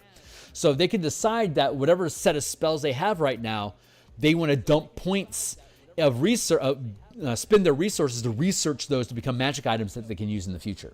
So they're building their characters' magic items by fucking around and finding out how useful they are. And it's like, oh, that was really useful. I want that. And over time, they're going to have this spell book of things that they can build. And every time they go on an adventure, it's like, let's get the stealth thing, and this memory thing would be really useful. And like they have one that, like, it creates a disc that can, like, transport people. It's like, oh god, that'd be really useful. Like, they're stacking up all these things that they want, and they only have this session to spend points. Otherwise, the magic's gone, and they won't have access to it again until they random into it with a new adventure. So every session, they're basically randomly generating potential loot that they can invest to own in the future. So they find stuff when they delve or go on missions, but they're also generating their own potential magic items that they can exploit in the future. So far, it's been working great for the past 10 months, but we want to keep pushing through to see if something comes up that breaks the game, hence the playtesting. So, hey, what's up? Need some good PR for the planet saving space. All right, so that's it. That's all I needed to do for session. That took longer than I wanted, but we're done. So I'm going to shift gears now. I'm really looking forward to this. After we have our session, I'll probably spend some time Thursday night or maybe Saturday morning next week to explore what the results were, like what they had. I'll give you guys a campaign update so you know what they're looking to do, and then for the next X weeks, they're going to go on whatever that mission is. Missions typically take anywhere from 3 to 6 weeks to finish. So, and we only play 1 hour a day. These are coworkers at my day job. So 1 day a week at lunchtime, we play. And the system, the D20 light game that we play, that we've created to play, is so fast that I can actually have 5 people at the table, and we can actually crack through a decent amount of adventuring in 1 hour. So if we were playing a normal game of like 3-hour sessions, so far every one of these sessions has been finished in 1 or 2, like from 3 to 6 hours. So a normal gaming day, it'd be 1 or 2 sessions a piece. And then you have your update, and then the next adventure, 1 or 2 sessions a piece. Update next session, but I'm only playing 1 hour at a time each week. So it's a very, very slow grind. It took 6 years to go through a 5e campaign from level 1 to 20, 1 hour at a time with 4 players. It was insane. It's 6 years. That took forever, but goddamn, that was a great campaign. I'll talk about it during my my morning art streams in the future. But yeah, okay, great. So this is done for now. And so I'm going to take this. I'll drop it up here. Bump, bump, bump, bump. I'm going to stitch this shut. I'm going to hit the save button so we don't lose any of this. I'm going to drop. This is called LTA, Guild Activities. LTA for Lunchtime Adventure. It's an official club at our workplace. So now we're going to switch gears and we're going to keep playing with guilds or the facilities. So for people that are playing along, drop down here. If you want to play along today, here's the playtest document that we're going to work with, the Bastion Campaigns book. Here we have facility benefits that we were playing with. I'm going to pull that into a separate folder or a separate tab. Here is the list that we've already been playing with for the different things that facilities can do. This is using the DMG 2024 Bastion system, using actual 5e mechanics. So what we were looking at was like a D20 light system that could straddle literally any other D20 type game, like D&D 5e, 4e, 3e, Mutants and Masterminds, Pathfinder 1 and 2, either version of Starfinder, Shadow Dark, as well as Beckme. Basically anything that's involving a D20 and Euclidean dice. You can use that thing that whole orbital campaign, that structure of building industries and generating campaigns as a generic game system. You can run any game system that you want. So like once the team chooses a delve, you could have that delve challenge. You could play that as Pathfinder. You could play it as Shadow Dark, Torchlight, 5 Torches Deep. Mutants, Masterminds, D&D, any version of D&D that you want. It's just a campaign frame that your characters operate inside of. And we have an alternate. We have a D20 light, like Numenera cipher system style game system that we play. That's very fast and narrative, that lets us process information very quickly to move in the hour time that we have, which I'll be building into a Kickstarter, like that fast pace casual gameplay system. So because some people only have like 1 or 2 hours at a time to play, they can't dedicate themselves to a 5-hour block of time. So having a super fast light D20 system that allows them to actually have things happen in the time that they have makes it real easy. For the more responsibilities they have, the less likely you can play. I want to put this to the market so that those type of people. Like this lunchtime adventure is a perfect example. We only have 1 hour a week to play, but yet we've got 5 people that are like locked in. It's like, oh yeah, I'm here. I'm looking forward to being there. I'll see you guys downstairs. Stuff like that. So anyway, so we're playing with the different facilities right now, and we're trying to lock down the different things that can be done. So we have, let's see. This is the list of items from the Player's Handbook in DMG. These are the different industries. And this is the bottom of the list down here. So let's go to archive. Is that what we're working on? Arcane study, archive, and then right. So we're working on the archive right now. So let's go up here to see what the DMG actually offers us in the archive. Scrap file. Arcane study, garden, greenhouse. Why don't I have the archive here? Let's look and see. What does the archive do for us? Arcane study, archive. For the planet-saving space jockeys, need a paparazzi team. That would be in the diplomacy industry, right? Oh my God! Did you see? What was it? Was it Macross 2? I don't know if you're an anime fan, but the Macross series. There was a movie called Macross 2. It was about a war journalist that had a mecha. It was a non-combat mecha, but it was all sensors and tracking and recording devices. So it would tail combat between Veritex and Zentradi to record what was happening in the war, and it would report back to it, and she got caught up in some sort of conflict. I forgot the specific details, but that's an example of mecha paparazzi. It's amazing that they had that. I love that. That's always stuck with me. I can't remember the story. I need to revisit it. I got severely distracted when I was there. I'll bore you with the details later. Let's see. Research, helpful lore. When you issue a research order to the facility, you commission the facility's hirelings to research the archive for helpful lore. The work takes 7 days, or a Bastion turn. The hireling gains knowledge as if it had cast the legend. Okay, so the fundamental is, let's see, you can increase. Every time you take a point in archives, you can increase either 1 rank of empower or 1 rank of research. And we know how empowering works, the structure. So let's see what we have listed on our big list of stuff that archives can interact with. So scroll down to magic items, and let's look for the word archive.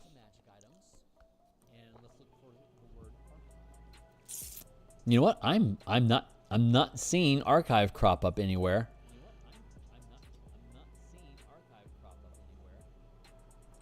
Huh. So how did that work?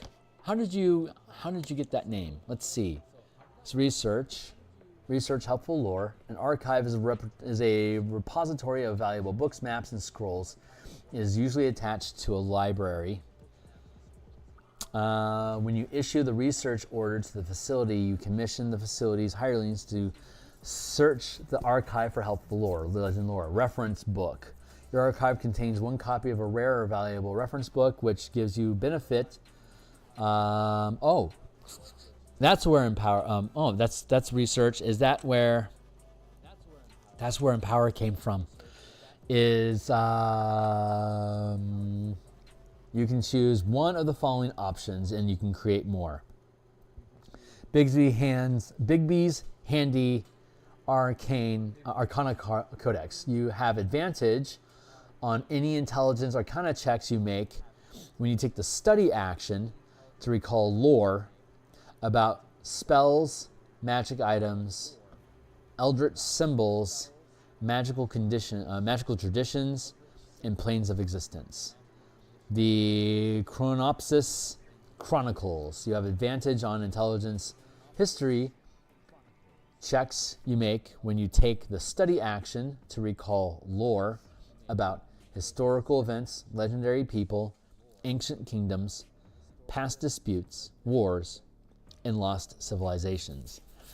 That's okay. So the empower here, it's not creating magic. Empowering in this system can be either creating magical items, charms, which is like an aura effect that you have on your character that basically duplicates a spell in reserve or a potion effect.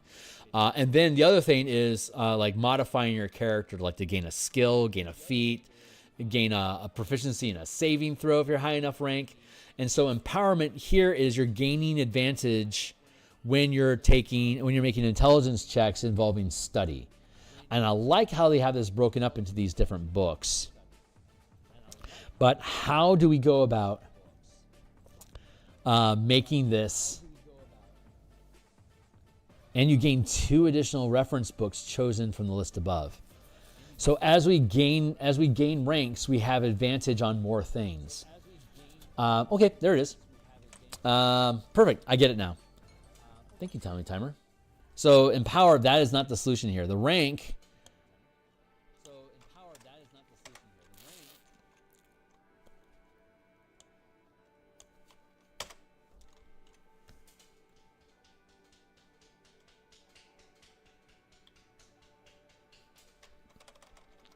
Let's see how we want to do this. Empower 1 to 5 equals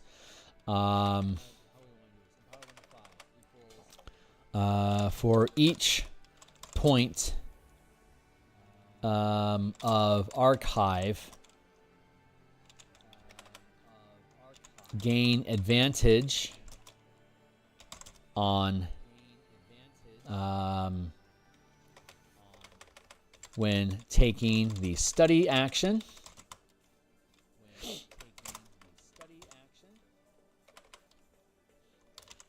Choose one option.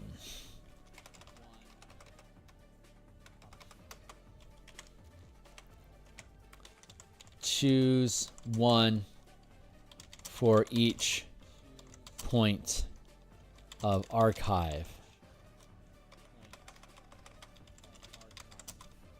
For each point of resource, choose one for each point. For each point. I don't know. Invest doesn't feel. I'm missing the verb here. But each point put into research specifically. So it is Arcana. What do we see? History.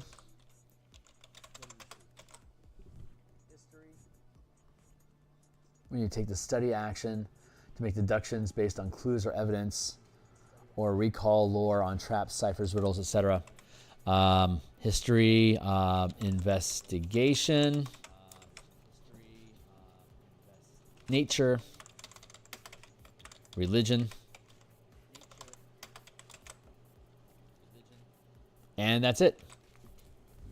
So I'm just bardic knowledge. So it's just bardic knowledge skill. I mean, essentially that it's advantage, and if you're the way that empower, choose one for each point put into research. Characters. Yeah. This is basically your if you dedicate your archive to Arcana, when your characters will have advantage on Arcana checks that they use during study during adventures. That could potentially be a very strong perk. If you're at your Bastion, not only would you have advantage, but you would also add the Bardic Inspiration die equal to the rank of research that you have. So like if you have 4 ranks of research in your facility, and you have, say, it could be archive, and it could be like a scriptorum and an arcane study. It doesn't necessarily have to be archive. But if you have a point in archive and say you put that point of research into Arcana, now you have advantage on Arcana checks, and you get to add that D10 because of your 4th rank in your Bastion. Outside of your Bastion, you have advantage. In your Bastion, not only do you have advantage, but you also get the D10. You would normally get the D10 anyway if you're studying there, but the archive is giving you the additional character kicker of the advantage. So choose one. So for each point of archive gain, for each point of archive,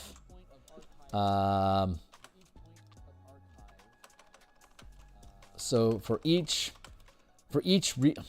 resource, placed in research, in archive research, your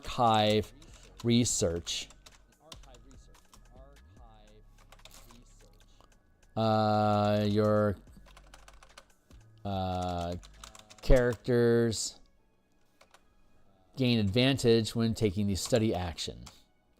Choose one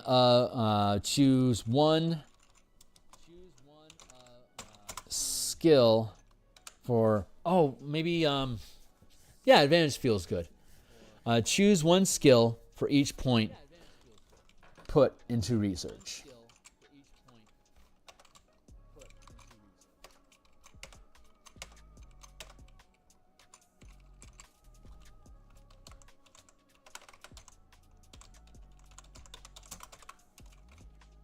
There, like that.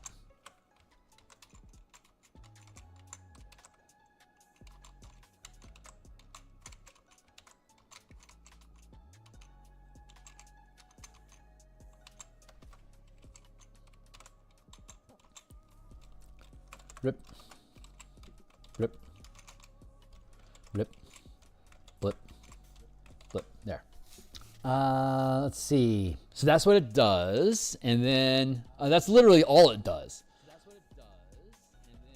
So, but that's empowering. For each resource placed in archive and power, characters gain advantage. There you go. So you either put a point into research so that you accumulate more bastion ranks for performing research in the bastion, or you put points into empower. And if you put points into empower, the bastion doesn't increase its research, but it does increase its net empower score. So you would be able to gain these things, plus it would contribute towards like what level of magic item you can create.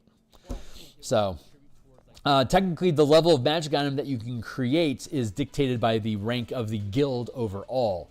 That's not set by the number of points that you have in the empower order itself, though rolling empower will improve. So that does improve the die roll, the ability check that you would make to succeed at empowering an item.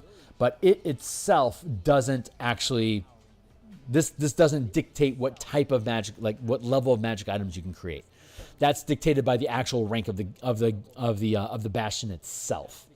So, yeah, I think, and so that makes archive, I think, sit pretty. It does everything that we want it to do, and it does everything that the DMG wants to do. And in our case, we're just making it universal. Your archive contains one copy of a rare or valuable reference book, which gives you the benefits while you and the book are while you're in your bastion.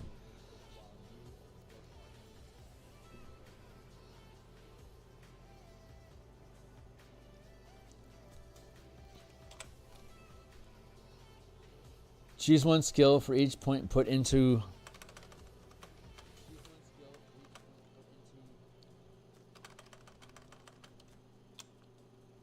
For each resource placed in archive and power, character gain advantage when taking the study action. Yeah, let's do that. At your bastion. Choose one skill for each point. There you go. Yeah, that makes sense. I like that.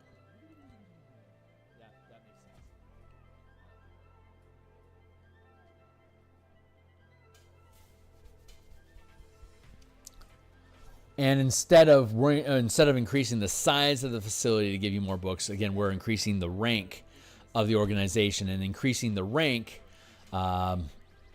assumes that you're going to increase the size. So instead of it being the size that dictates it, the rank that dictates it, and because of the higher rank, it increases the size of the facility.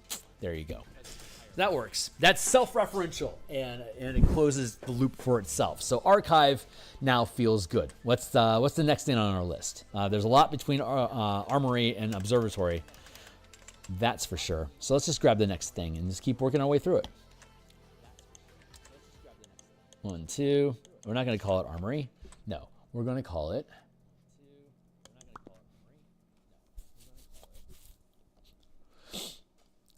Wow, is garden next? No, there's got to be barracks. That's right.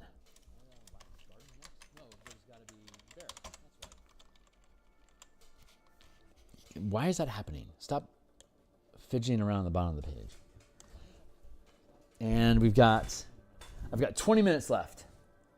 So give me a hot second. I'm gonna be right back. I gotta refresh my coffee and hit the bio real fast. I'll be like 2 shakes of lamb's tail.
All right, back at it.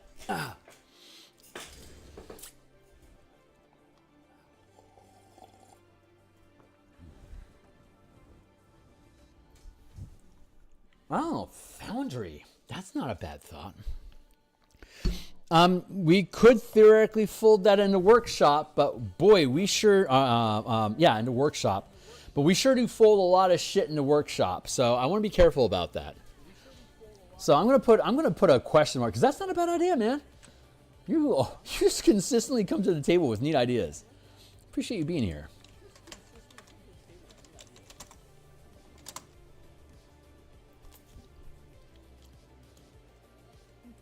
Francois, I don't know if you're on my Discord or not, but you should be. It's linked down below. Because you've already contributed enough that I'm going to be happy to put you in credits in the book as contributor. So I just want to make sure that I get you. I want to make sure I have you on my roster of people to give credits to during the book. So if you want to drop into my Discord and just hang out, shoot the shit. I don't have a specific channel for this yet. I don't think, but I need one. So I'll be developing that. And I have no idea how long it's going to take for me to publish this book. But Foundry equals question mark. So I'm going to leave this as an item that's worth developing and looking into. We may find that this is eventually going to get folded into something else. But it's worth addressing because we are probably going to be looking for more facilities to mess around with stuff. So I'm happy to entertain that idea. So let's see. We're looking at the barracks, and currently barracks is only involved with recruiting. I generally don't like things having only one recruiting use, only one use, but I guess currently it can't. Oh no! Wait! Yeah, it was recruiting. Recruiting and that's right. It's supposed to be recruiting and maintain. Why don't we have that listed here? Because this is the scrap list. Let's go back up here and find the true. So we have a true list up here. Get past all that stuff. There we go. Barks. Yeah, recruiting and maintaining. That makes perfect sense. Maintain. Recruit.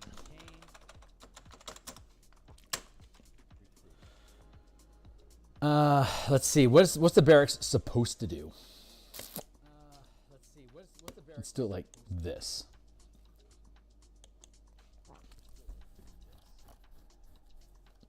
Do we have anything down here? Scrap file, armory. No, I guess we never got around to it. All right, cool. Well, that's why we play. How are we doing on time? Yeah, 15 minutes. Looking good. Barracks. We already dealt with the armory. Barracks. A bastion can have more than one barrack, each of which is furnished to serve as sleeping quarters for up to 12 bastion defenders. Roomy. We ignore this because we have our own scaling. Recruit bastion defenders. Each time you issue the recruit order to this facility, up to 4 bastion defenders are recruited to your bastion and assigned quarters in the barracks. The recruitment costs no money. You can't issue the recruit order to this facility if it's fully occupied. Keep track of the bastion defenders housed in each of your barracks. If you lose bastion defenders, deduct them from your roster. Assign names and personalities to your defenders as you see fit. Enlarging the facility, you can enlarge your barracks to a vast facility by spending 2,000 gold. A vast barracks can accommodate up to 25 bastion defenders, but you can only hire up to 4 at a time. That's interesting. All right, so we already, okay, so, we have a solution for this. We have a solution for this. Let's go back up above where we have all the hypothetical shit thrown together. Bastion hireling count. And let's go to recruiting action, standing army. Requires a barracks. You maintain your own fighting force of CR 1/2 soldiers loyal to the bastion. You must maintain a minimum level lifestyle to retain your army as listed for each rank. You can maintain this multiple times, increasing the total army proportionately.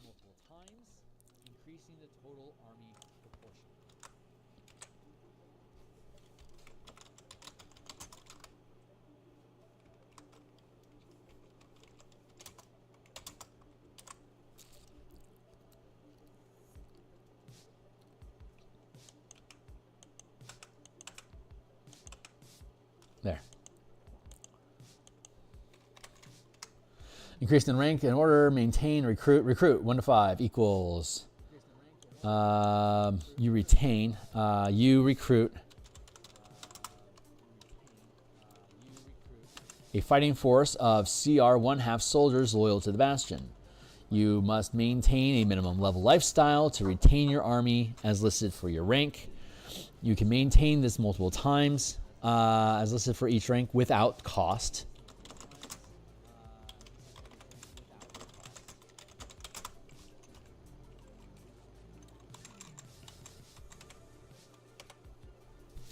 You can maintain this multiple times, increasing the total army proportionately. Let's see. Can we? No, that's not the right word.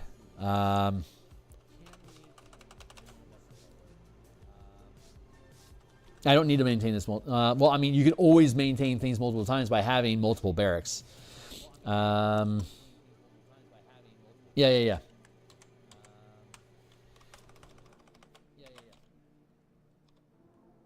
No, it's just one barracks. But you can have it spread out. Higher ranks of barracks can be divided between different. No, that doesn't make sense. I was about to say you can break it up into different areas, but that would just be creating a separate franchise or a settlement. Franchises are when you have more than one bastion. Settlements are when a bastion is on its own property. So you can have a bastion inside someone else's property, like Waterdeep. And if you have a franchise, you can have multiple bastions distributed throughout Waterdeep. If you have your own settlement, then you're taking a patch of land that you now control outside of somebody else's governance, And that's where you can place your bastions. So you can have multiple bastions on multiple properties as separate franchises. Or you can have one settlement with multiple bastions on it. Or you can have multiple bastions on other people's settlements, either in the same settlement or in other settlements in other areas. So you can set up networks. You can set up like a chain restaurant, McDonald's, if you want to, by purchasing the settlement that you put the McDonald's on, because McDonald's is in the real estate game. So you can build the land and then put the McDonald's on it, or you can have another structure that are like a town that already exists that you put your McDonald's into. But there's technically no limit to the number of McDonald's that you can have throughout the world, as long as you have resources that are invested into having them operate. At some point, it's probably not practical for you to have more than one bastion per character, but that's not a hard rule. If you want to really deep dive into the Civ 5 style of play, of building cities and having them work together at the bastion level, you're welcome to do so. Or you can have all of your players working on the same bastion with very limited resources, acting as a team, maximizing what they're doing inside the bastion. Or you could have one location that is broken up into separate bastions that each character controls that are interconnected with each other, typically on the same property. But if everyone has a teleportation circle, that connection can just simply be by going from one teleportation to another. So if you have teleportation, like normally you can only use a teleportation circle once per day because that's the limitations of the teleportation circle. But if you franchise different locations that have that each has a teleportation circle, you can move back and forth between those locations freely, because you're investing additional resources at different locations to have that interconnection. Ideas, thoughts, there you go. So recruiting.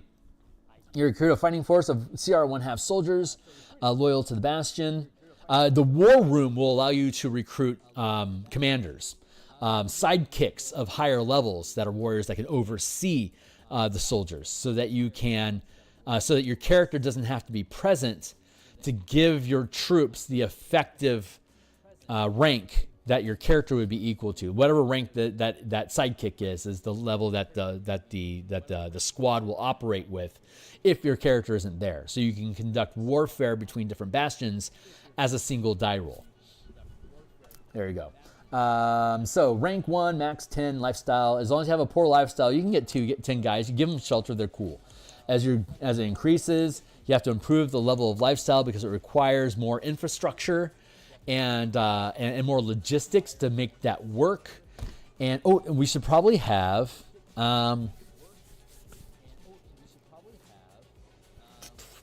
okay, let's look at the scale here.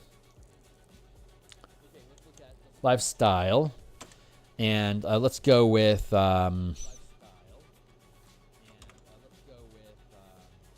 size. So for only 10 troops, you just need roomy space. For 100 soldiers, you need a settlement. First rank settlement, because you need enough space to put all these dudes. And the vast size of 36 squares that we have listed in the DMG and that we're using here for showing the size of rooms, that's too small. So if you have a barracks on a property, on a settlement, then you can like have tents and temporary structures, or you can continue to expand out. That's going to be an aspect of settlements, talking about building structures to house people. That's a piece of the settlement. So first rank settlement. So let's take a quick dip down into looking at settlements. I think here we go. Population, look at that, a population of 100. This is all lining up so magically. Wait a second. 100, 10, 100, 1,000, 4,000, 10,000. Maybe I want to do it like this. 10, 100, 400, 4,000, 10,000. Because they have that 1,000, you have the 100, 400, 4,000, 40,000, 200,000 for the cost of magic items.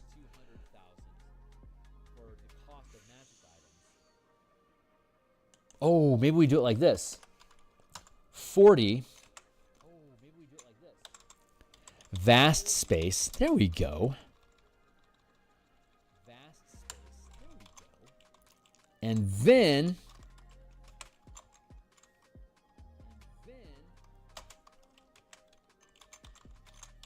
let's do it like that. I think that works. You don't need anything but grass. But you still need grass. So there you I tried to join the army. My vision's not good enough. They wouldn't take me. I guess they call that 4F or whatever. I was sad. I had no plans coming out of high school. I was like, man, I don't have any direction in my life. It would be great that if I have direction, my college would be paid for. So I wanted to join the military so that I could get the GI, but alas, too blind. So this is going to work. So once we get past 40 soldiers, yeah, this makes sense. You could house 40 soldiers in a vast facility. I think that makes sense. But 100, that'll require first rank settlement. That feels good. And second rank settlement is here. And then third rank settlement is within the 10,000 capacity. So that feels good. Look, that works out. It actually curves. I love it when shit works out like that. That's so great.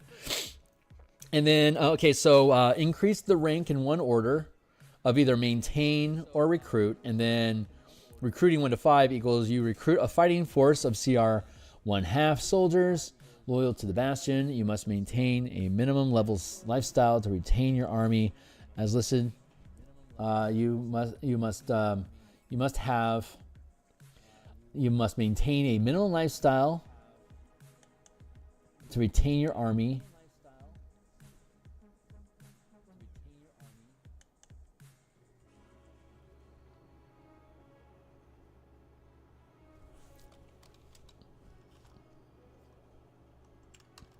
To retain your soldiers and have sufficient space to do so as listed for each rank without additional costs.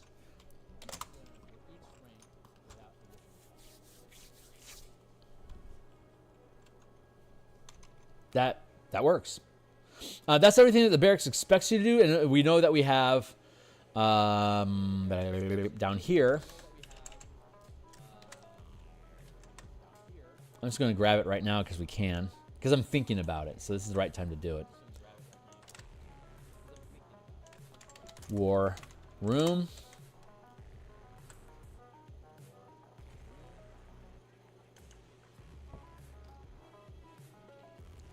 War room is also recruit and maintain. How about that, huh? Makes sense.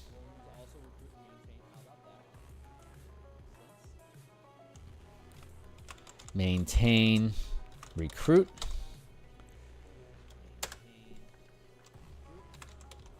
Recruit 1 to 5 equals recruit a warrior sidekick to command soldiers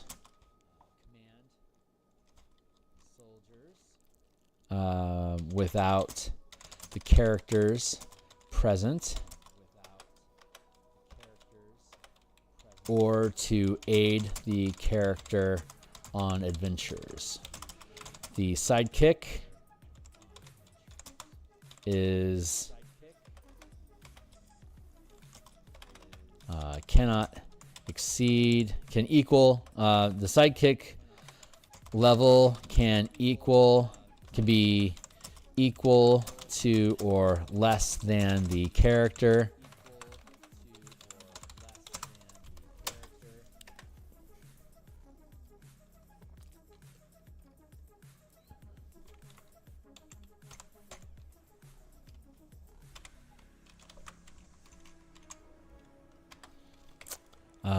The DC to attract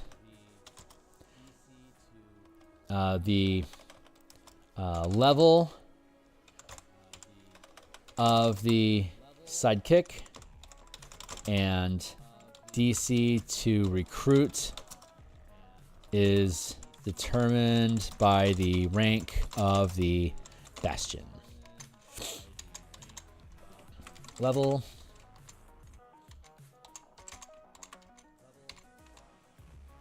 These are really fun to do.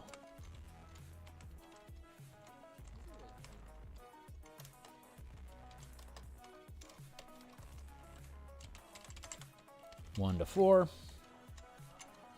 5 to 8, 9 to 12, 13 to 16, 17 plus.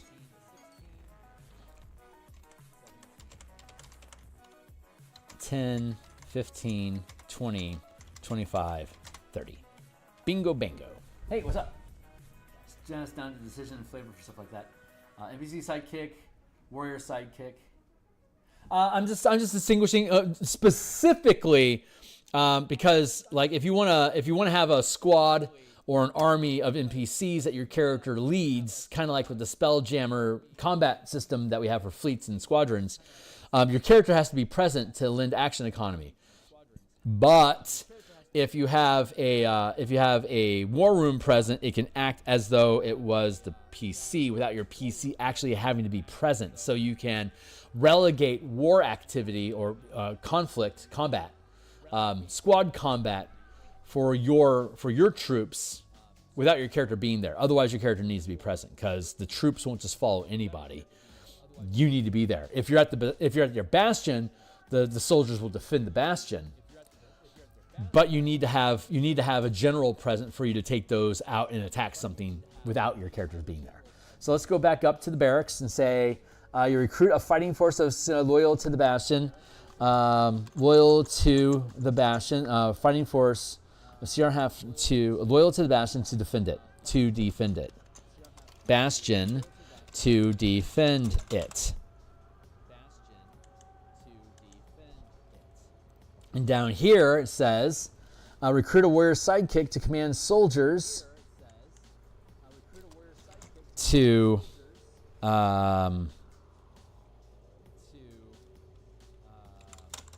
act outside, to act beyond the bastion without the character, because the character can always take the recruits and take them with them. But if your character isn't there, they're going to stay at the bastion unless you have a war room that allows you to recruit a leader that can then lead them out. I guess you could technically have it be more than a warrior. It could be anything really, I guess. But traditionally, in like the old school Beckme, it was the fighter class that attracted tons of followers because they're the ones that actually stick their neck on the line every round of combat to hold the line and to defeat enemies, as opposed to like cowardly wizards that hide behind their spells, or cowardly rogues that hide in the shadow to attack, or clerics that rely on the strength of their god to survive the day. These things do not necessarily inspire soldiers to fight. It's personal risk and sharing responsibility and risk with the soldiers that creates a leader. There's a difference between authority by position and then authority through leadership. And what we want to develop with this is have authority through leadership, where you have somebody that they're willing to rally around that carries your character's flag. They'll always follow your characters because it's their bastion. But inside of that, but without your characters, they need someone to rally around that represents your characters, which is what the war room is introducing. That's the idea anyway. And in the DMG, the war room just lets you have a larger army. Let's drop down there, and this will be the last thing we do, and I'll be done for the day. But then we'll be back. I think we're back at lunchtime on Monday to continue this, and then we'll be here on Tuesday, and then Thursday night and Friday. So we'll be able to continue the tasks. But let's see. Smith. Let's go down to the war room. There we go. Warm is where you plan military strategies. Yeah, each one you can hire an inner circle of veteran warriors that matches your alignment. You start with 2 lieutenants that you can add more as described below. Bastion lacks facilities to house your lieutenants. They secured accommodations in an inn or settlement closest to your bastion.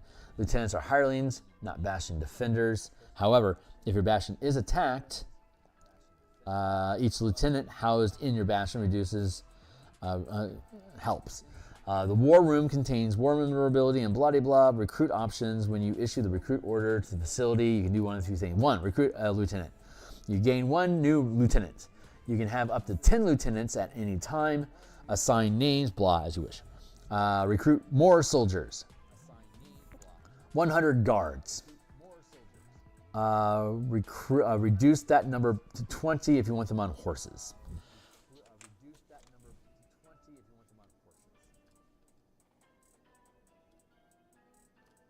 Let's put a note in here for.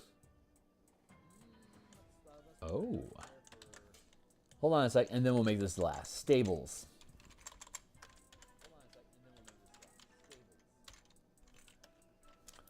Provide mounts for your bastions soldiers. There's that. Hey, what's up? I think standard everyday people can relate more to them. Yeah, that's a good point. Yeah. Because they understand what the fuck they're doing. Because they might not have the fancy powers. Yeah, exactly. Well, I would. Don't worry about it. I'm sure he was able to talk people into doing things. Yeah, they can. But you're right. You pick up and you do things. You can relate to these people. They aren't wielding eldritch power, or they're not a channel conduit of the gods, or they're not trying to avoid being noticed like an assassin might be. So, but yes. So stables. The benefit that we're going to get from stables will be to be able to provide mounts for your bastion soldiers. That'll be one of the things that we'll be able to do with the bastions, and it's going to require land to do it. But we'll get into that. So that's going to be it for now. That's my lot. I run my brunch every day from 9:30 till noon here in Seattle each Saturday, and I've hit that endpoint. So I'm going to go ahead and cut the stream. I'm going to be spending the rest of my day. Well, I've got a good chunk of my time I'm going to dedicate to increasing the size of the mega dungeon that we're using on my Monday night playtest for the martial power system. I always need to make sure I have more dungeon than the teams can explore. So if they surprise me, they don't end up running into a blank wall of buffering. So I'll be spending some time on that today. I'll also be working on the Eberron book page formats, and I will be off tomorrow, spending time with family. I'll be back Monday morning to begin a new piece of art for the Eberron adventure that we're publishing, and I'll be I think I'll be here at lunch on Monday as well to continue this, and then I'll be doing my playtesting Monday night, and I'll be back on Tuesday. So thanks a lot, guys. Maybe a choice between warriors and others, each granting a different benefit. Gobbles allows lower maintenance costs, while a warrior grants a buff to fighting. Well, there's only 3 types of sidekicks. So it's either warrior, expert, or adept. So I'm going to stick with that motif because that's mechanics that already exist inside the game system from Tasha's Cauldron. So I kind of want to stay in that. I want to stay in that kind of arena. I know in the DMG they're like, yeah, you can have a veteran warrior, which is like a CR. I think it's a CR3 creature. CR2. It's a CR2 creature. No, CR1. It's a CR1 creature. But I like sidekicks because sidekicks are cool. So I think I want to approach it from that angle. Menageries can attract monsters. Guild halls can attract experts and adepts, I think. I'm still playing with that. So we'll figure it out. And if there's a gap and it doesn't make sense, we can rearrange it. But we have to get all of the base model in place and flesh all this stuff out for us to see where the holes are and to see what the flaws are. So it's like if you want to do a thing, but we can see how that thing can be done in a different facility already, then we don't need to necessarily make a whole new facility to accommodate that idea. So that's what we're playing with. We're trying just to get the base foundation in place for us to be able to build and work with. So a lot of foundation work in this stuff. A lot of work. but it's worth it. I love this style of play. It's completely worth it to me. Anyway, that's it. I gotta get out of here. First of all, man, thanks a lot for hanging out with me. And, oh, hey, Domo. Jeez, you just showed up. I didn't notice you slipping in there, my guy. I don't see well, so unless I zoom my face in a lot, I don't realize there's different conversations happening here. Domo, I didn't mean to ignore acknowledging your presence, but thanks a lot, my guy. I really appreciate you showing up. I'll see everybody later on. I gotta go. Bye.